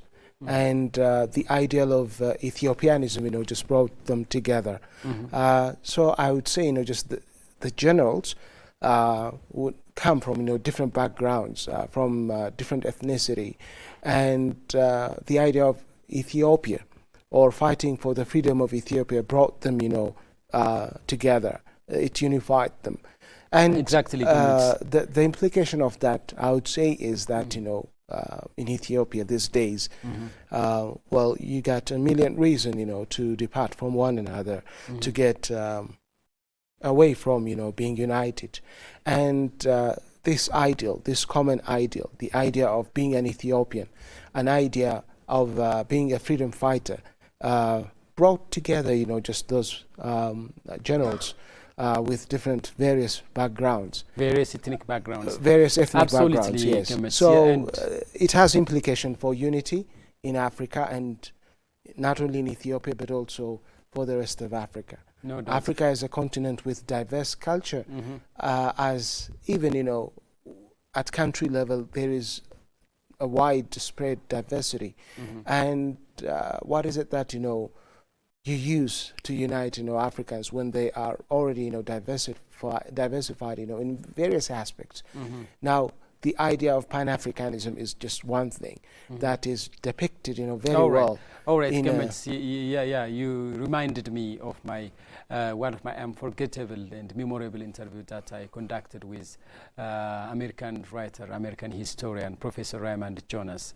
What made Ethiopia victorious during the Battle of Adwa was their unity, he asserted. He said that during the Battle of Adwa in 1888, Ethiopians were divided along ethnic lines. Ethiopians were diverse. I mean, they were diverse in ethnicity. More than 80 ethnic groups are here in Ethiopia, and more than 80 languages are spoken in Ethiopia. And Ethiopia is diverse in terms of religion. Muslims, Christians, and other religious followers and believers are in Ethiopia. So Ethiopia is diverse, but during the Battle of Adwa, Ethiopians were united. Ethiopians are always united against external enemies. I mean, when Ethiopia is invaded by external enemies, where Ethiopia is invaded and attacked by external aggressors, Ethiopians are always united. And this is, this has become a natural fact, not only historical. It has become a natural fact. If you see the long history of Ethiopia, thousands of history of Ethiopia, tells us that Ethiopians are always united in their freedom, in their unity, in their independence.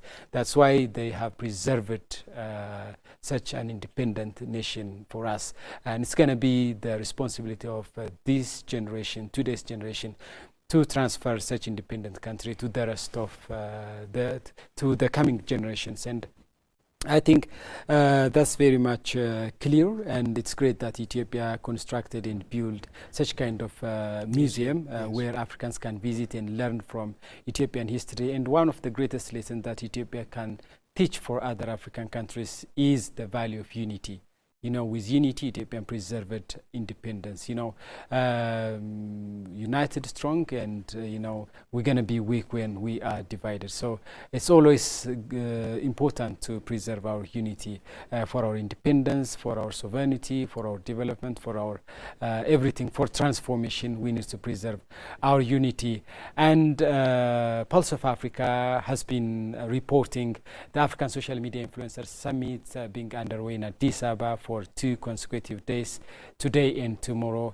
And we have been providing you live updates regarding the social media influencers visit to many iconic places such as Artificial Intelligence Institute of Ethiopia, the Adwa Victory Memorial Museum, and the Riverside, and other iconic places of Ethiopia. We're going to bring you other fresh updates later, but for now, let us close the morning session of African social media influencers visit to different iconic places in Addis Ababa has just been culminated, but the summit is still going on, and we're going to share you fresh perspectives and insights. Do stay with the Pulse of Africa.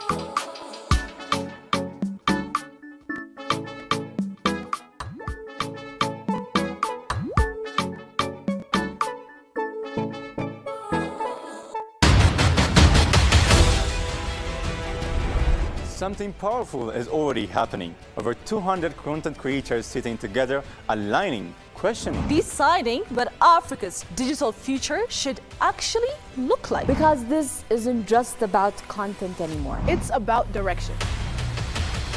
Millions of followers and millions of eyes. Now moving with shared purpose. Stories are being shaped with intention. Narratives are being clarified. Agendas are being defined. Because when Africa speaks in fragments, it gets misunderstood. But when it moves together, it becomes undeniable. What's happening here doesn't stay here. It reaches the world. This is the African Social Media Influencer Summit.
parts of Africa.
I think with that being said, people now, they don't see Africa as how they used to see it then. Remember back then, people used to think when you come from overseas, when you come to Africa, it's thousands of men holding your plane. So with our content, I think our responsibility has been showing people from overseas or whatever of how Africa